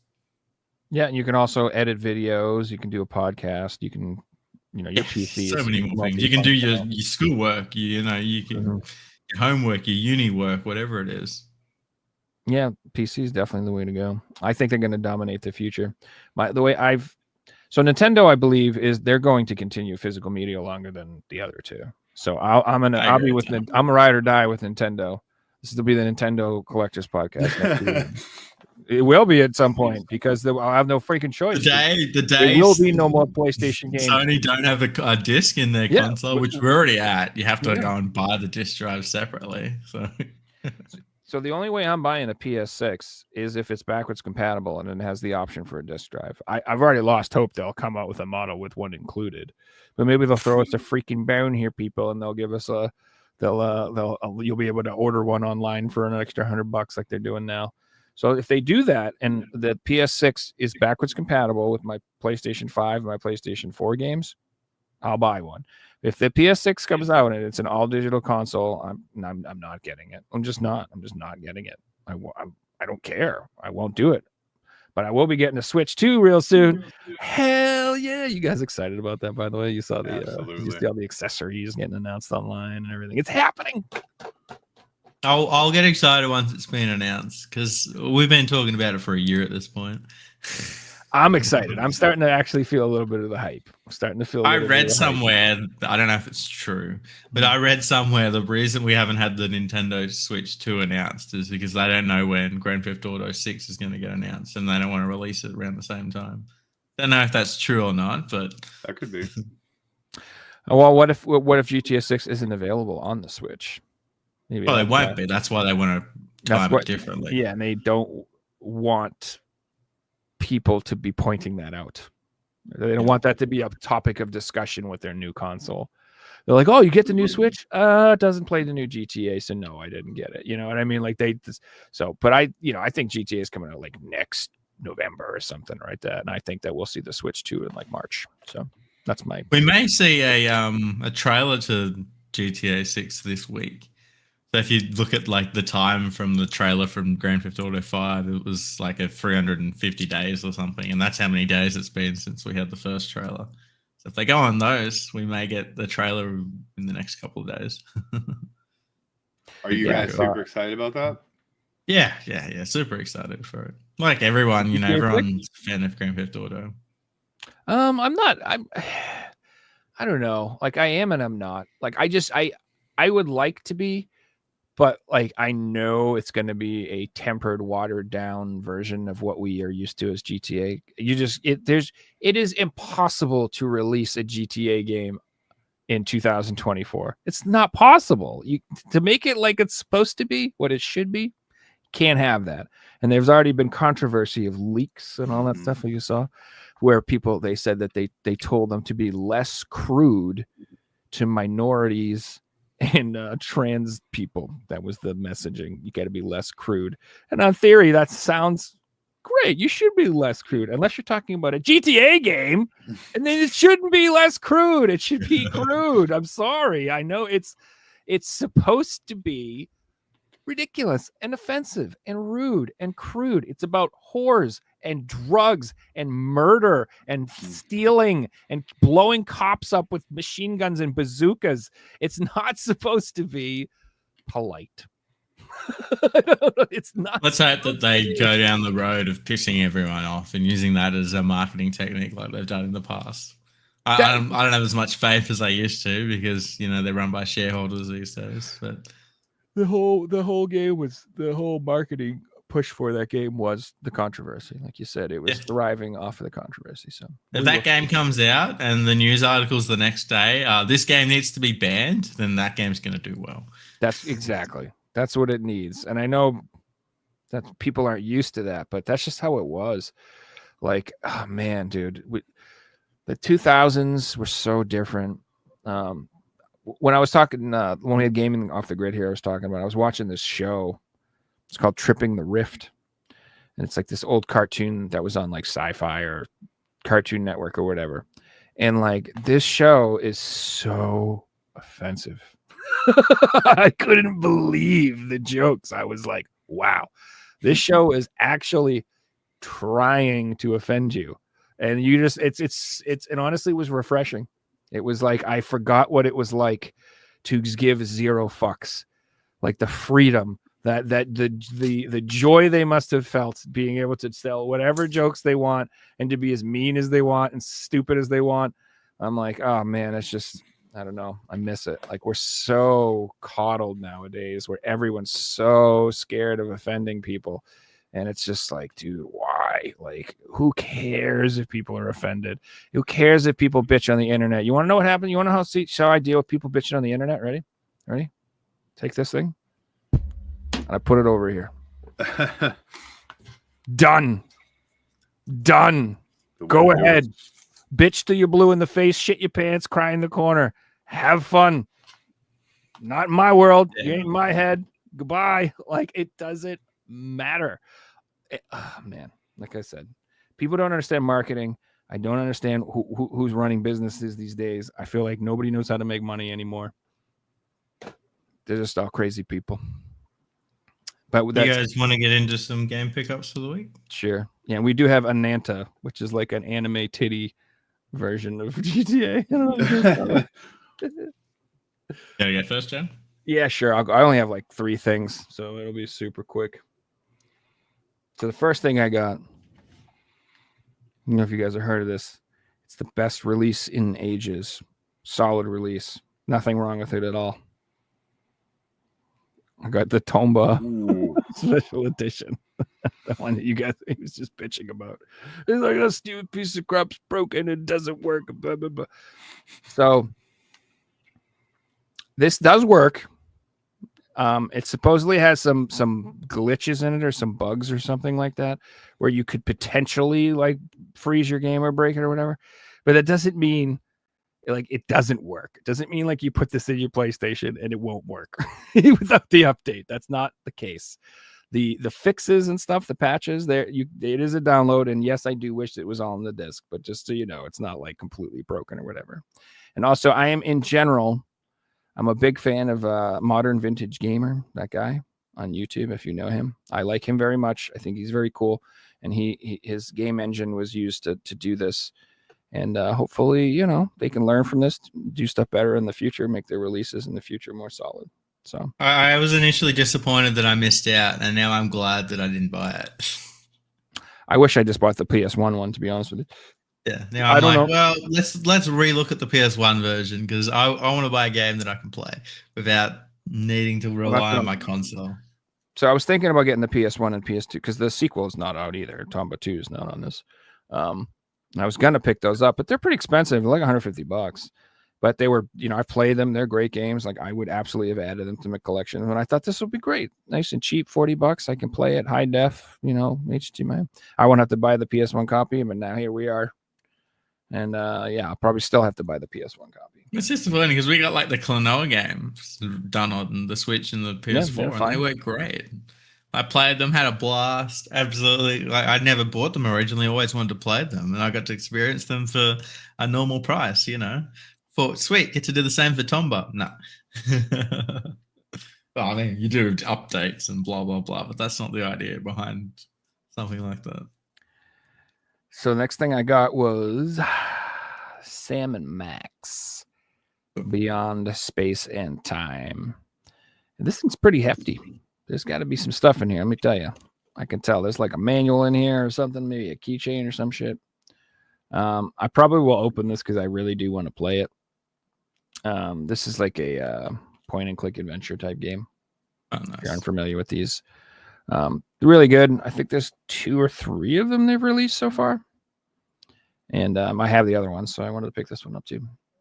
Yeah, I like point and click games, but I only want to play them on my computer with a mouse. I hate using the joysticks to play a point and click game. I don't blame you. Especially the ones where you go like, you know, click on the screen to find the thing, and you got to click absolutely everywhere. Like, playing that on a console is a nightmare. Like, I played Monkey Island on PS3. No. Fair. I mean, well, that's a whole other can of worms. It's like, how come in the year 2024 I can't hook up a fucking keyboard to my PlayStation? Like, why can't I just plug in a keyboard and use a keyboard? You stupid, like, you fools. Like, I find that preposterous at this point. You can, but They're I trying know. to ban it because people use it in competitive shooters to cheat and things like that. It's So not cheating. It's just playing with the keyboard. For God's sakes, I get what. I think it's so stupid. Yeah. It should just be a default option.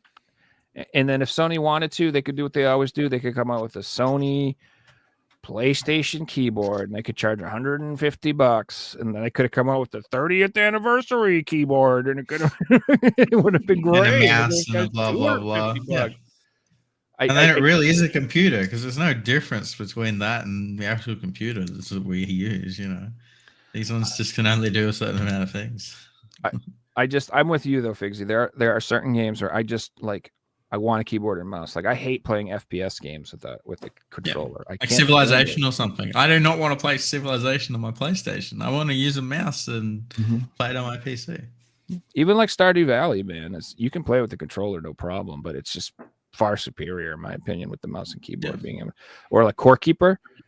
I played Core Keeper. I wouldn't. Yeah, no way. I played it on my Steam Deck for a while, and it was doable, but like the combat and switching my items out and stuff, like it wasn't smooth.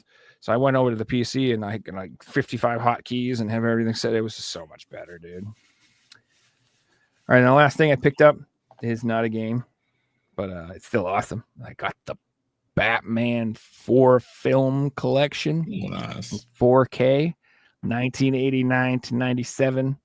So it's got all the classics. It's got the Michael Keaton Batmans, Val Kilmer, and then the old George Clooney special.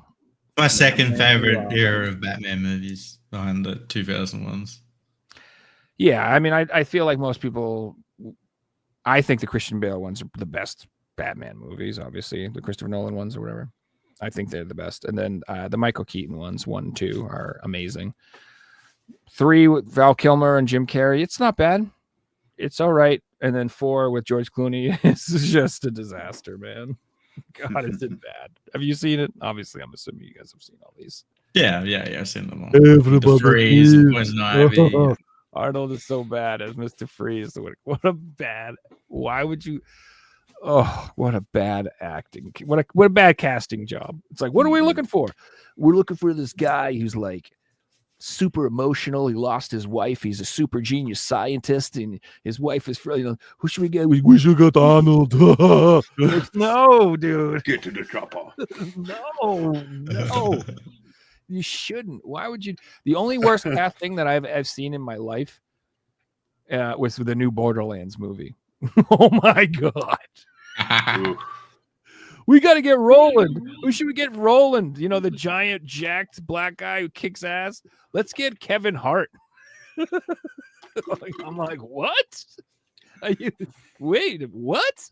Like, in saying that, I wouldn't have expected Danny DeVito to be such a good villain, but he played the role brilliantly, Danny DeVito was in Borderlands? in the Batman movies. Oh. That makes more sense. I was like, he was in Borderlands? Who the fuck did he play? Was he Claptrap? Yeah, he was great as the Penguin. Disturbing. It just worked, like it suited that role. Yeah, he did a really good job. So Batman Returns, the second one, that's a creepy movie. It's like really dark. Like That's in one. general. It's like I don't know, even as a kid, I was like, this doesn't seem very kiddish movie. This is like an adult movie. I don't know. Maybe I'm crazy. You guys feel the same way? I love Batman Returns. A lot of people say they don't like it, but I think it's the best one out of one. As an adult, I think it's the best one in the series. So. Agreed. Yeah, no, great movies. I'll be good in 4K. Hell yeah. My girlfriend's super excited. She's like, more fucking Batman. How much Batman is there? I'm like, oh, there's so much. Wait till we get to the animated stuff. She's like, I ain't watching no cartoons. I got a few things to show this week. So I picked this up because it got delisted on the store. Nice. And I didn't want it to like blow up in price without me being able to get a copy. So I got it for like $48, which is pre-owned price. I've noticed on eBay they're already starting to like creep up. Some have sold for like $70. So yeah, Triangle Strategy. It's meant to be all right. I don't know why it got delisted. But Square Enix just said that they're taking the game down and then haven't got an announcement on when it's going back up. It's a good game. Here's one that I bought through thanks to Joe and Reggie showing it off. And then I think Speed Killer said that it was hard to get, so I tried to get it and struggled. Couldn't find it anywhere. I ended up getting a copy from New Zealand. So this is the Australian version of Marvel vs. Capcom Fighting Collection Arcade Classics. There's already a copy on eBay that's sold for $170 in Australia. That's so sold crazy. out. So I expect this one to be one of those games that's quite hard to find in the future. You can find the Switch version easy, but this PS4 copy's just disappeared. So I'm so happy to have it in the collection. And it has Marvel vs. Capcom 2. Let's go. It's probably the main reason I bought it. Also one. PS4 copies of games are getting rarer and rarer, my friend. Like, we're at the end for sure. Yeah. And to be fair, we should have been at the end 3 years ago. Yeah. So I'm happy we're still even getting them, but it's getting like a lot of them are getting canceled or they're only getting released in one region. Well, something like this is stuff like interesting that. because it didn't get the PS5 version. So it's like, well, that's the only version there is. So you'd think it wouldn't be hard to get, but it's like they're still being sold like there is a PS5 version out there. It's weird. The next pickups are all from EB Games. They had like a crazy Monday sale. It went up at midnight. Website was absolutely broken. It took me until like 4 a.m. to actually be able to order things. I had to order everything individually. So I did like 20 items. I haven't got them all here. I bought a bunch of like coffee cups for $1 and things like that. But every item I had to order individually. But I got some cool games. Here we have Slave 0X. This was $14. It's like a 2.5D action game. It looks pretty cool. I haven't played it yet, but it looks insane. And everybody says like the controls are like really intricate. And like it's like a 2D, almost like Devil May Cry, where you can do like all these combos and crazy shit. Yeah, and it looks fighting. cool. It actually looks comes really with fun. a manual too, a little cute guidebook. Which And for a Switch game, you don't usually get manuals in Switch games, so I'm happy with that. And for $14, you can't say no. I've already showed this one off, but I got the Suicide Squad, and it was $5. I picked up a few copies. I'll probably sell the other ones, but for $5, I won't say no. I will leave it sealed, but like I was saying, the servers are getting taken down, but they are adding an offline mode, so you can still play it, which is cool. But for $5, I won't say no for a PS5 game, you know. This was $8. It sort of looks like Castlevania. Nice. It's called Moon Scars. And it's like a Castlevania type game, basically. It looks cool. Yes. I looked up the reviews. They weren't amazing, but yeah, for $8. What were you going to say, Joe? I was gonna say that's like there's like a whole like genre of dark gothic 2D Metroidvanias like Blasphemous, Moon Scars, Faith. What the hell is it? There's a whole bunch of them now, dude. It's funny. It also comes with an art booklet and a map, which is pretty cool. I love modern games coming with all that type of stuff. For $8, I'm not collecting PS5 yet, but I will start a collection at this price. And I guess that's what most of these games are. This was $7. I actually have no idea what this is really. It's called Misera Chronicles. It's sort of like a first-person shooter. You shoot, aliens and things like that. It includes an art book as well. It's quite heavy. For $7, I'll put it in the collection. Brand new and sealed. Here's one that I really wanted. I've been waiting a long time for it. It dropped to $32, which is the cheapest I've seen it. And that is Final Fantasy VII Rebirth. There you A go. sealed copy. I'm, as you guys know, I'm playing Geoguessr right now quite seriously, so I'm not going to play this yet. The plan is It's a quick playthrough. You should just throw it on this weekend. You'll bang it out. Plan is I will leave this sealed until I want to play it, and then I might sell my copy and buy a used one, and hopefully it'll cost me nothing to play it. That'll be the idea, but we'll see what happens. But excited to have this finally, especially for $32, and I'll leave it in the collection for now.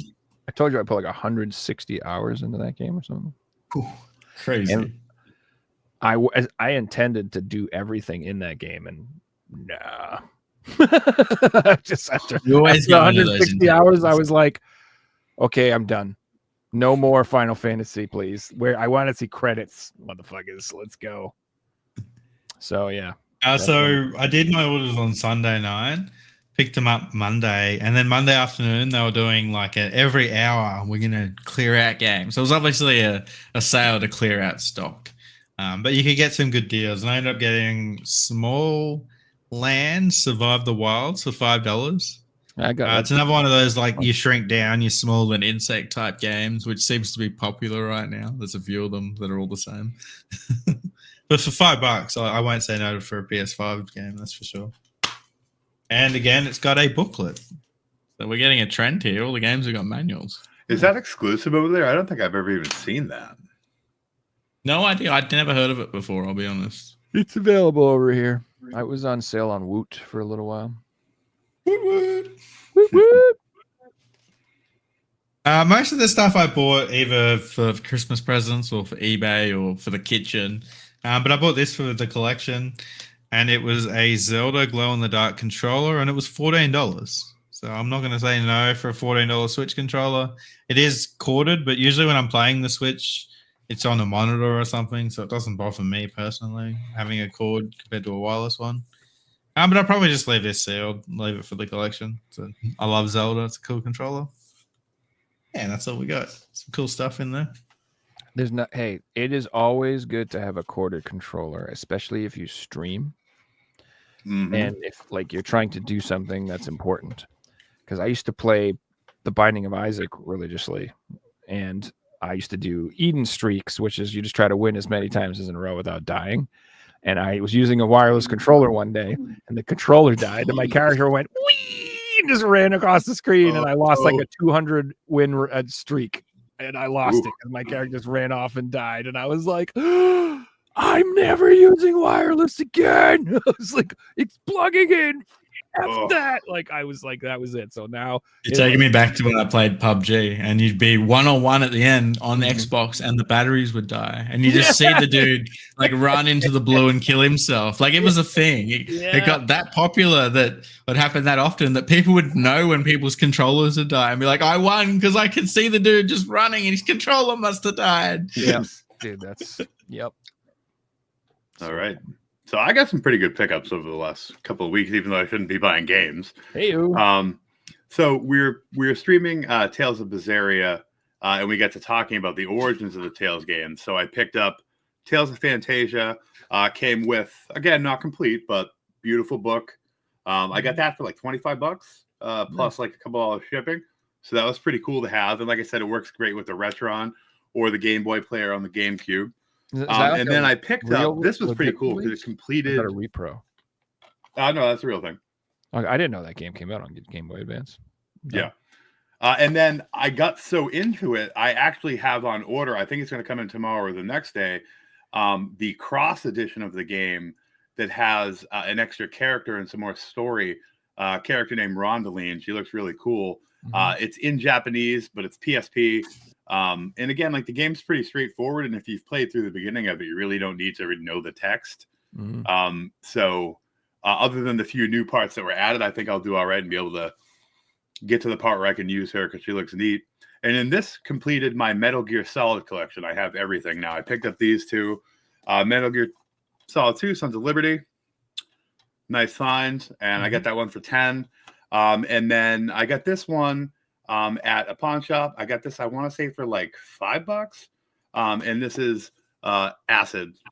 So that was the last one I needed. I have all of them now. I was glad to be able to complete that. And then a couple other randos. I'm a huge games with the Metal Gear that are expensive. I don't know if it's the Acid 2 or Peace Walker or there's like 4 games or something like that, I think. Yeah, some of them are pretty up there. And then, so this, I'm a huge Musou guy.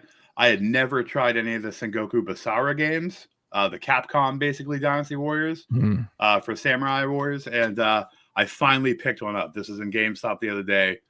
17 is a little bit much. I want to say it books for like 12 or 13, but it's the first time I've ever seen it. So I was super excited to get my hands on it. It doesn't have the book, but I was still just happy to get it. I definitely want to try that out fairly soon. And I did pick up 2 Switch games that had come out a while ago, but I just didn't grab them until recently. Monster Hunter Stories 1 and 2. Started playing that because I actually did a video on valuable amiibos, and all of the rider amiibos from Monster Hunter Stories are super valuable. So they're featured in there. And I'm like, how have I not played those games? So I picked that up. I actually started playing one. It's cute. It's not super in-depth, though. And I had to get this. I still haven't opened it, but I eventually will. The Tomb Raider collection. Can't pass that up. So, but yeah, So that's actually, what I picked up. Can I tell a quick story? I bought Monster Hunter Stories 1 off of Macari for like $40 or something. I paid for this or whatever. And it got shipped and it never showed up. And after like 2-3 weeks, I'm like, hey, what's going on? Where's this game? And they were like, let's see. We put in a tracking number. It was lost. And so they refunded me like, we can't find it. It's gone. It's never coming, blah, blah, blah. I'm like, okay, no big deal. And like 6 months later, I'm not even exaggerating, like 6 months later, this motherfucker just showed up at my house in a bag in my mailbox. And I was like, what? Like, I was so happy, man. So it's a free game. I didn't even have to pay for this. Yeah, Speed Killer. They had to be imported, and they're super expensive. It's awesome, though. The riders are interchangeable on them and everything. It's really cool. Yeah, the Basara games, I think I saw one on PS3, maybe? Yeah, I think that one was also released on the that PS3. one is on PS3. The one you Yep. just showed. Yeah. Very cool. Sorry to interrupt. I was just, when you show, anytime someone shows Monster Hunter Stories, I'm like, oh, I get so excited. I got that for free. But I definitely wish I had some of those amiibos. But like everyone else, like they weren't a priority to import at the time. I don't think people thought they were going to be as popular as they were. And the rider ones are popular, and the little cat dude is super expensive too. And he's not even like interchangeable. But they're like ridiculous. They're all like 80 to like $150. Jeez. It's insane. So do you have a big amiibo collection then? It's like half of the bedroom wall. Oh my God. I keep them all. Like I had a lot, but I started buying the little card decks because they make like little tiny NFC cards that come in like little. They're like a knockoff thing, but like I bought the whole Zelda series that you could use with Smash and Breath of the Wild. It comes in like a little tiny plastic case. I love those. So I did open some. I probably have like 30 or 40 loose ones, but we probably have like 100 sealed that are tacked up on the walls. Nice. So. But yeah, I mean, I don't have everything, but I have most of the valuable amiibos. But that's the tough thing about amiibos is that you want to use them, but you don't want to open them. Right. So it's a tough thing. I've seen people like do like fancy things where they go in and like cut out the bottom underneath the thing so you can scan it through the package and stuff like that. Yeah, because they have that little piece in there that's so awful. Yeah, I have 0 amiibos because I'm a hardcore collector. It's own all of them or nothing. Yeah, that's exactly how I am. If I buy one of them, I'm going to have about 40 of them at least. So, yeah. Very cool. You got anything else you want to show? No, I don't. I've been trying to slow down some as far as the buys. So that's like a small amount compared to normal. Oh, no. Trust me, this week was a light week after the Black Friday debacle. Like 35 games I showed off. I had to stop. I was so proud. I I bought Black nothing. Friday stuff rock up yet, waiting for it in the mail. So Nothing. I bought a monitor at Walmart for $125. That's it. Yeah, let's get it. That's a good price. What size? It is a 27, I think. It's curved. It was one of the What's up, Inferno Fog? Predator ones. So, well, you're a disciplined man, my sir. Like, because I went crazy. Like I said, my biggest, most toxic buying habit is, oh, that's a good deal. yeah. Shit, I gotta get that. Shit, that's a good deal. And that's pretty much what I did for like a week and a half before Black Friday. And again, this year, I feel like all the good deals were way before Black Friday. Like the cheap RPGs, all the ones I got for like $20, they were all sold out by Black Friday. They were yeah, gone. I feel like companies now have to put things out earlier to get people spending money first. So the deals are becoming earlier and earlier and earlier. You watch next year, well, for a few years, we're gonna see like September Black Friday sales. Yeah. or early Black Friday August sale. Christmas in July. Yeah, and then you know what sucks though is like now you got Christmas coming up, and it's like no deals for nothing. Everything's expensive again. I'm like, come on, what the heck happened here? Like, Black Friday used to be the start of the sales, and the sales would stay until Christmas. And on Black Friday itself, they'd have like doorbusters. They'd have some crazy things. So you might miss out on the insane deal on a TV or insane cheap whatever, but the sales would still go on. And now it's like all the sales start before Black Friday, and then they cut them off on Cyber Monday, and then like that's it. It's like, I don't know. But another thing too, I just want to point out is like, as somebody who's like constantly buying 4K DVDs and Blu-rays and stuff like that, some of the Black Friday deals were more expensive than they normally were. Just so you know. So there'd be DVDs that they couldn't sell if they wanted to. They were desperately trying to sell them. They're $10.99. They're trying to get these things out the door, and on Black Friday they're on sale for $14.99. So the biggest thing that I saw that kind of disappointed me as a physical collector with Black Friday was that.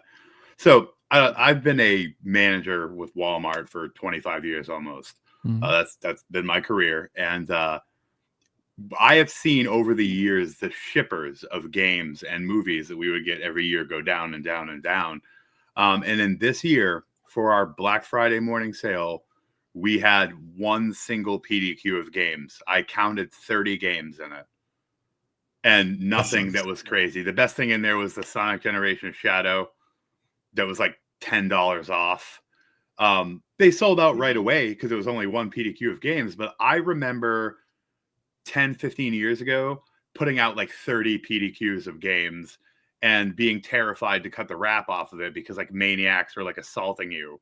And literally now one PDQ that was just plopped in front of the game case, it sold out in like an hour, and that was it. We had nothing else. We had Switch controllers that were like $20 off and PS5 controllers that were like $25 off. Like the video game deals sucked. It's sad. But that's modern collecting. It's like they're just not producing what they used to, and most games are getting sold digitally and things like that. Because I remember part of the excitement back, as a person that worked at Walmart, when you were done with your shift, like I always worked overnight and set the stuff up. So when I left at 7 or 8 in the morning, the initial rush had happened, but I still wanted to look through like the remnants, and there was still a lot of games and movies to look through. See if you can grab some deals. There's nothing. I just went home. I didn't even bother looking. The monitor I wanted, we had like 50 of them. I'm like, I'll just get that tomorrow. Like, it's really sad.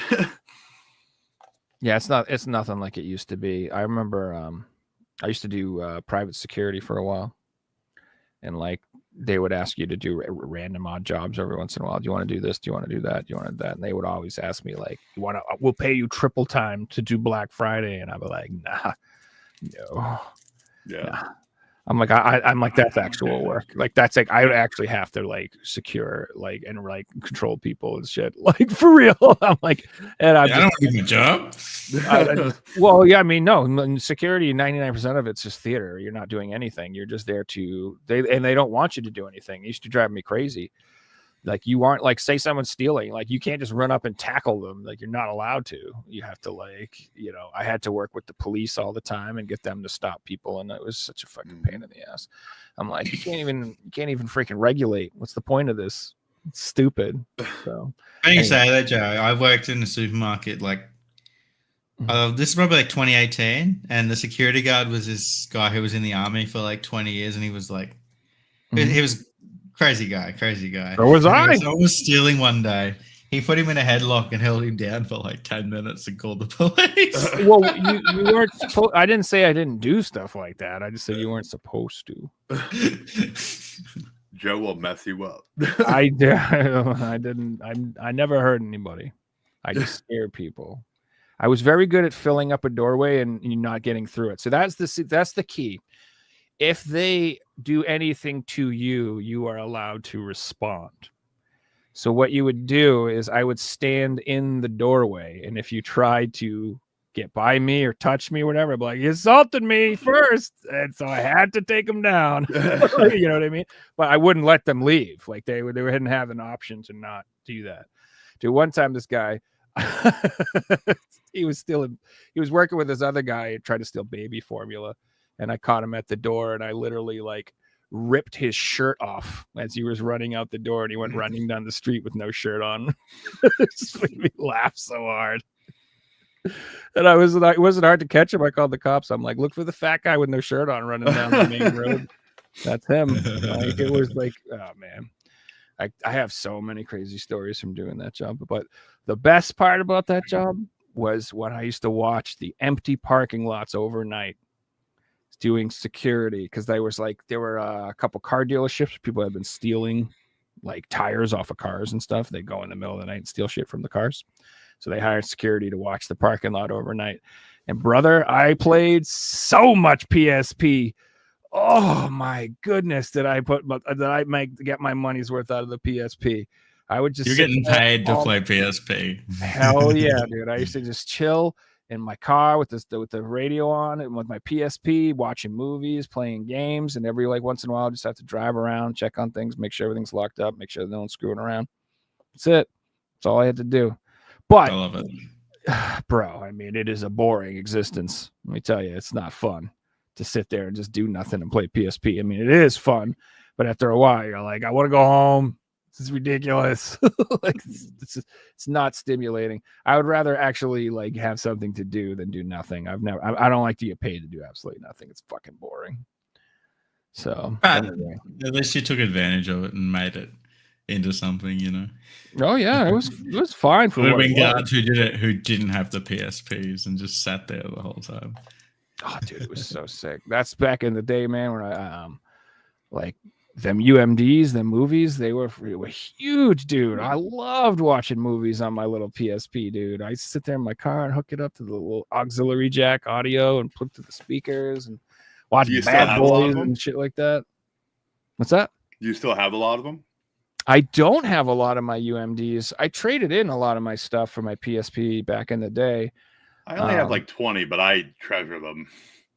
Well, that's a fun thing to collect. They're cheap. Yeah. Like most of them. Some of them are expensive. There's some really hard to find UMDs out there.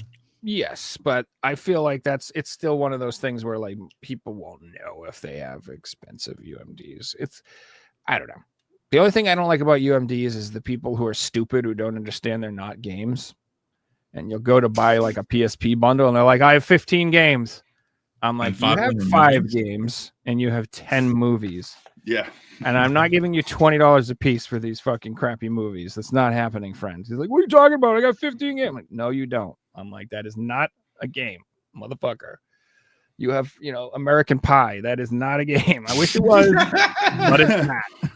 The Lord of the Rings. Yeah. I know it looks like a game, but it's not. That's funny. Well, that's what I was saying earlier. I wish they would come out with like a consoleized UMD player with like an HDMI output, so you could like stream, watch your movies that way, or hook a controller up and play PSP games that way. And I know it would have to be like a third party company because Sony don't care about their old. No. I want Analog to come out with it or something. I want Analog to make something like that. But even if Analog made it, they would just make a new PSP. They wouldn't make a. The crazy thing is, I was talking to somebody the other day specifically about Analog and those kind of companies. Why the hell has no one made something that will HDMI stream DS games? Mm-hmm. It doesn't exist. You can send your DS away for like $200 and trust somebody to put a Wi-Fi thing in it so you can stream, and half the time they'll steal your shit. But you can't. There is literally no machine that anyone has made that you can pop a DS card into and you can have it go to a TV or go to your computer to stream. It doesn't exist, and it drives me crazy that it doesn't. I even set up my computer, one of my webcams, I set it up downwards for 2 reasons. If I ever wanted to try to show gameplay, that's the only way. You have it look downwards and you flip the image, and you can just barely have your thumbs on there and not be in the way. And I do it for readings on game magazines. Like we did a EGM a couple of weeks ago, It got shit reviews, so I don't think I'll do it again, but it was fun to do. But like, yeah, you literally, that's the only way. Like, you can tip your camera down and reverse the picture, and you could stream that game. But there's no way to play DS games on a TV or stream them, and it breaks my heart. Unless you want to trust somebody to do a $200 mod to your system. Yeah, that's fair. Like, would you send one of your DSs away? I wouldn't. No, that type of service I would only do to, like, if someone locally had a shop or something that I could go and, you know, see it and talk to other people who had done it. I wouldn't ship my stuff off. I would have anxiety shipping something off to even have it graded. Yeah. And I've heard it's even worse if you're an international person. Yeah, you have to like customs is the scariest part for me. Yeah, so I've heard that, like, there are people that will ship a sealed game out to have it graded, and customs will open it. Ooh. And be like, well, we got to make sure there's no peanut butter in here. I'm like, what the fuck, man? Like, and they'll open the game. I've heard too many horror stories. I'm keeping my games graded. So. I just couldn't have that happen. And it's like you'd grade your most expensive games, but then you'd have to ship your most expensive games. No. Unless I could like drive there in person and do it, I'm not getting it done. Yeah. And Jen, they used I think to we have might that for, like, call sports that one cars, in though. night. They don't really do the in-person gradings anymore either. They'll do like pre-gradings where they'll give you what they think the estimate is, and then they will keep them with them, and then they will start the process, and then it will get shipped back to you for sports cards. Like if you go to like a convention, but otherwise, yeah, you got to send them out. And I can't imagine sending out, like, I was a huge sports card collector, and I have a Brady 2000 Fleer Metal Gem, the Emerald Rookie. Even raw, it's like $600-700. I would not, if I could get that to grade at like an 8 or higher, it'd be worth thousands of dollars. I'd be afraid to send it out. So it sits there raw because I won't put it out there. Like, that would be too crazy. Yeah, I would only do that if I was like in the area. Mhm. I would take it there and drop it off and be able to pick it up later that week or something like that. I don't know. It's not for me. And, you know, in general, I have trouble justifying the sealed stuff I have in my collection, let alone grading stuff. So I don't know. It's not for me. There might be something someday that I grade, like if I ever get some super rare thing that's in perfect case condition, but I don't know. It's just not my cup of tea in general. But yeah, we are a little over 2 hours. Went quick. That was a great show. Good deal. Cold Nights Thanks for Gaming. coming on, man. It was fun. Where can everybody find you? Yeah, so I'm basically on all the socials. I don't do any of like the weird hippie ones, like Threads or Blue Sky. Like, I'm gonna stick it out on Twitter with all the drama. I don't care. Me too. I'm guys, like, the crazy thing is people are walking away from it, and they've got like 2,000 or 3,000 followers. Why the hell would you walk away from that? Do you know how hard it is to build that back up again? Like, I had 2,000, but so many people are leaving. I'm down to like 1,800. But like, that's a lot of people. Like, people are starting over on Blue Sky, and they have like 50 followers, and they're content creators that have like 10K subscribers. And I'm like, They'll be back. why would you do that? But yeah, so Cold Nights Gaming everywhere, except for on Twitter. It's Cold Nights Gami 1 because I got locked out of my original account like 10 years ago. So that was the best I could do. Down in the comments, I did link your YouTube, Instagram, and your Good deal. X. Yeah, I just started using Instagram again, and I'm freaking loving being able to add music. Like, I posted my Sonic Adventure 2 game, and they actually had Escape from the City as a selectable song. So I got to post my game with Escape from the City playing. I was like, I love Instagram. I do. But yeah, we're not currently active on Twitch. We were big on Twitch last year. We've been streaming pretty much exclusively on YouTube. So if you got to see me, that's where you got to see me. So, well, if you guys haven't already, please go and subscribe to Cold Nights. It's got great content. I really do enjoy the videos that he puts out. thank you. Like I said, he just hit 1,000 subs. I was going to get you over the 1,000 hub today was my plan, but you had to go and do it before the show started. So I was like, okay, well, I guess that's okay.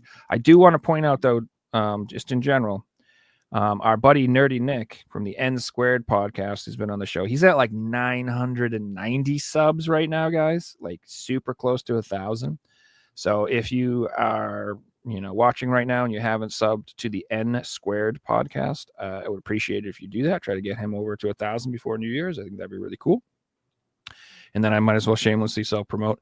I would, if you would like the show, and you enjoy watching the show, and you've like maybe watched it more than once, I would also appreciate it if you hit the like button, the share button, and then subscribe to my channel and Figsy's channel too. That'd be great. Appreciate it, guys. This Thursday we are going to have another episode. It's going to be a special puzzle game episode, and we have JRPG Life coming on, or at least Dan. I don't know if Elise is going to make it, but Dan will be here, and then he might even be bringing a friend as well from Mort's Attic show. That's all I'll say, but it's not Mort. I'm pretty sure his buddy is going to come as well. And that's going to be Thursday, and that's going to be all about puzzle games, so that should be really fun. And then I believe the following week is Christmas, right? Is that right? Is that next week Christmas, or is the week after? No, one more. I think it's the One week after. Okay, cool. So then we'll figure out what we're going to do for the following week, and then we'll take Christmas off. So, but yeah, thanks for watching, everybody. This was a lot of fun. I hope you enjoyed it. Have a good night, everyone. And see you guys next time. Let's see if I hit this end stream button if it plays the video. Play outro and end stream. I think it's going to work. See you guys.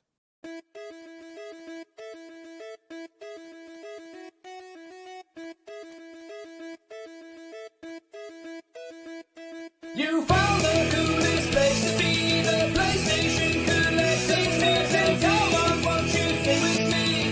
Welcome to the show. Gather round the boys and girls, collectors from around the world. Let's show the people what they need to know.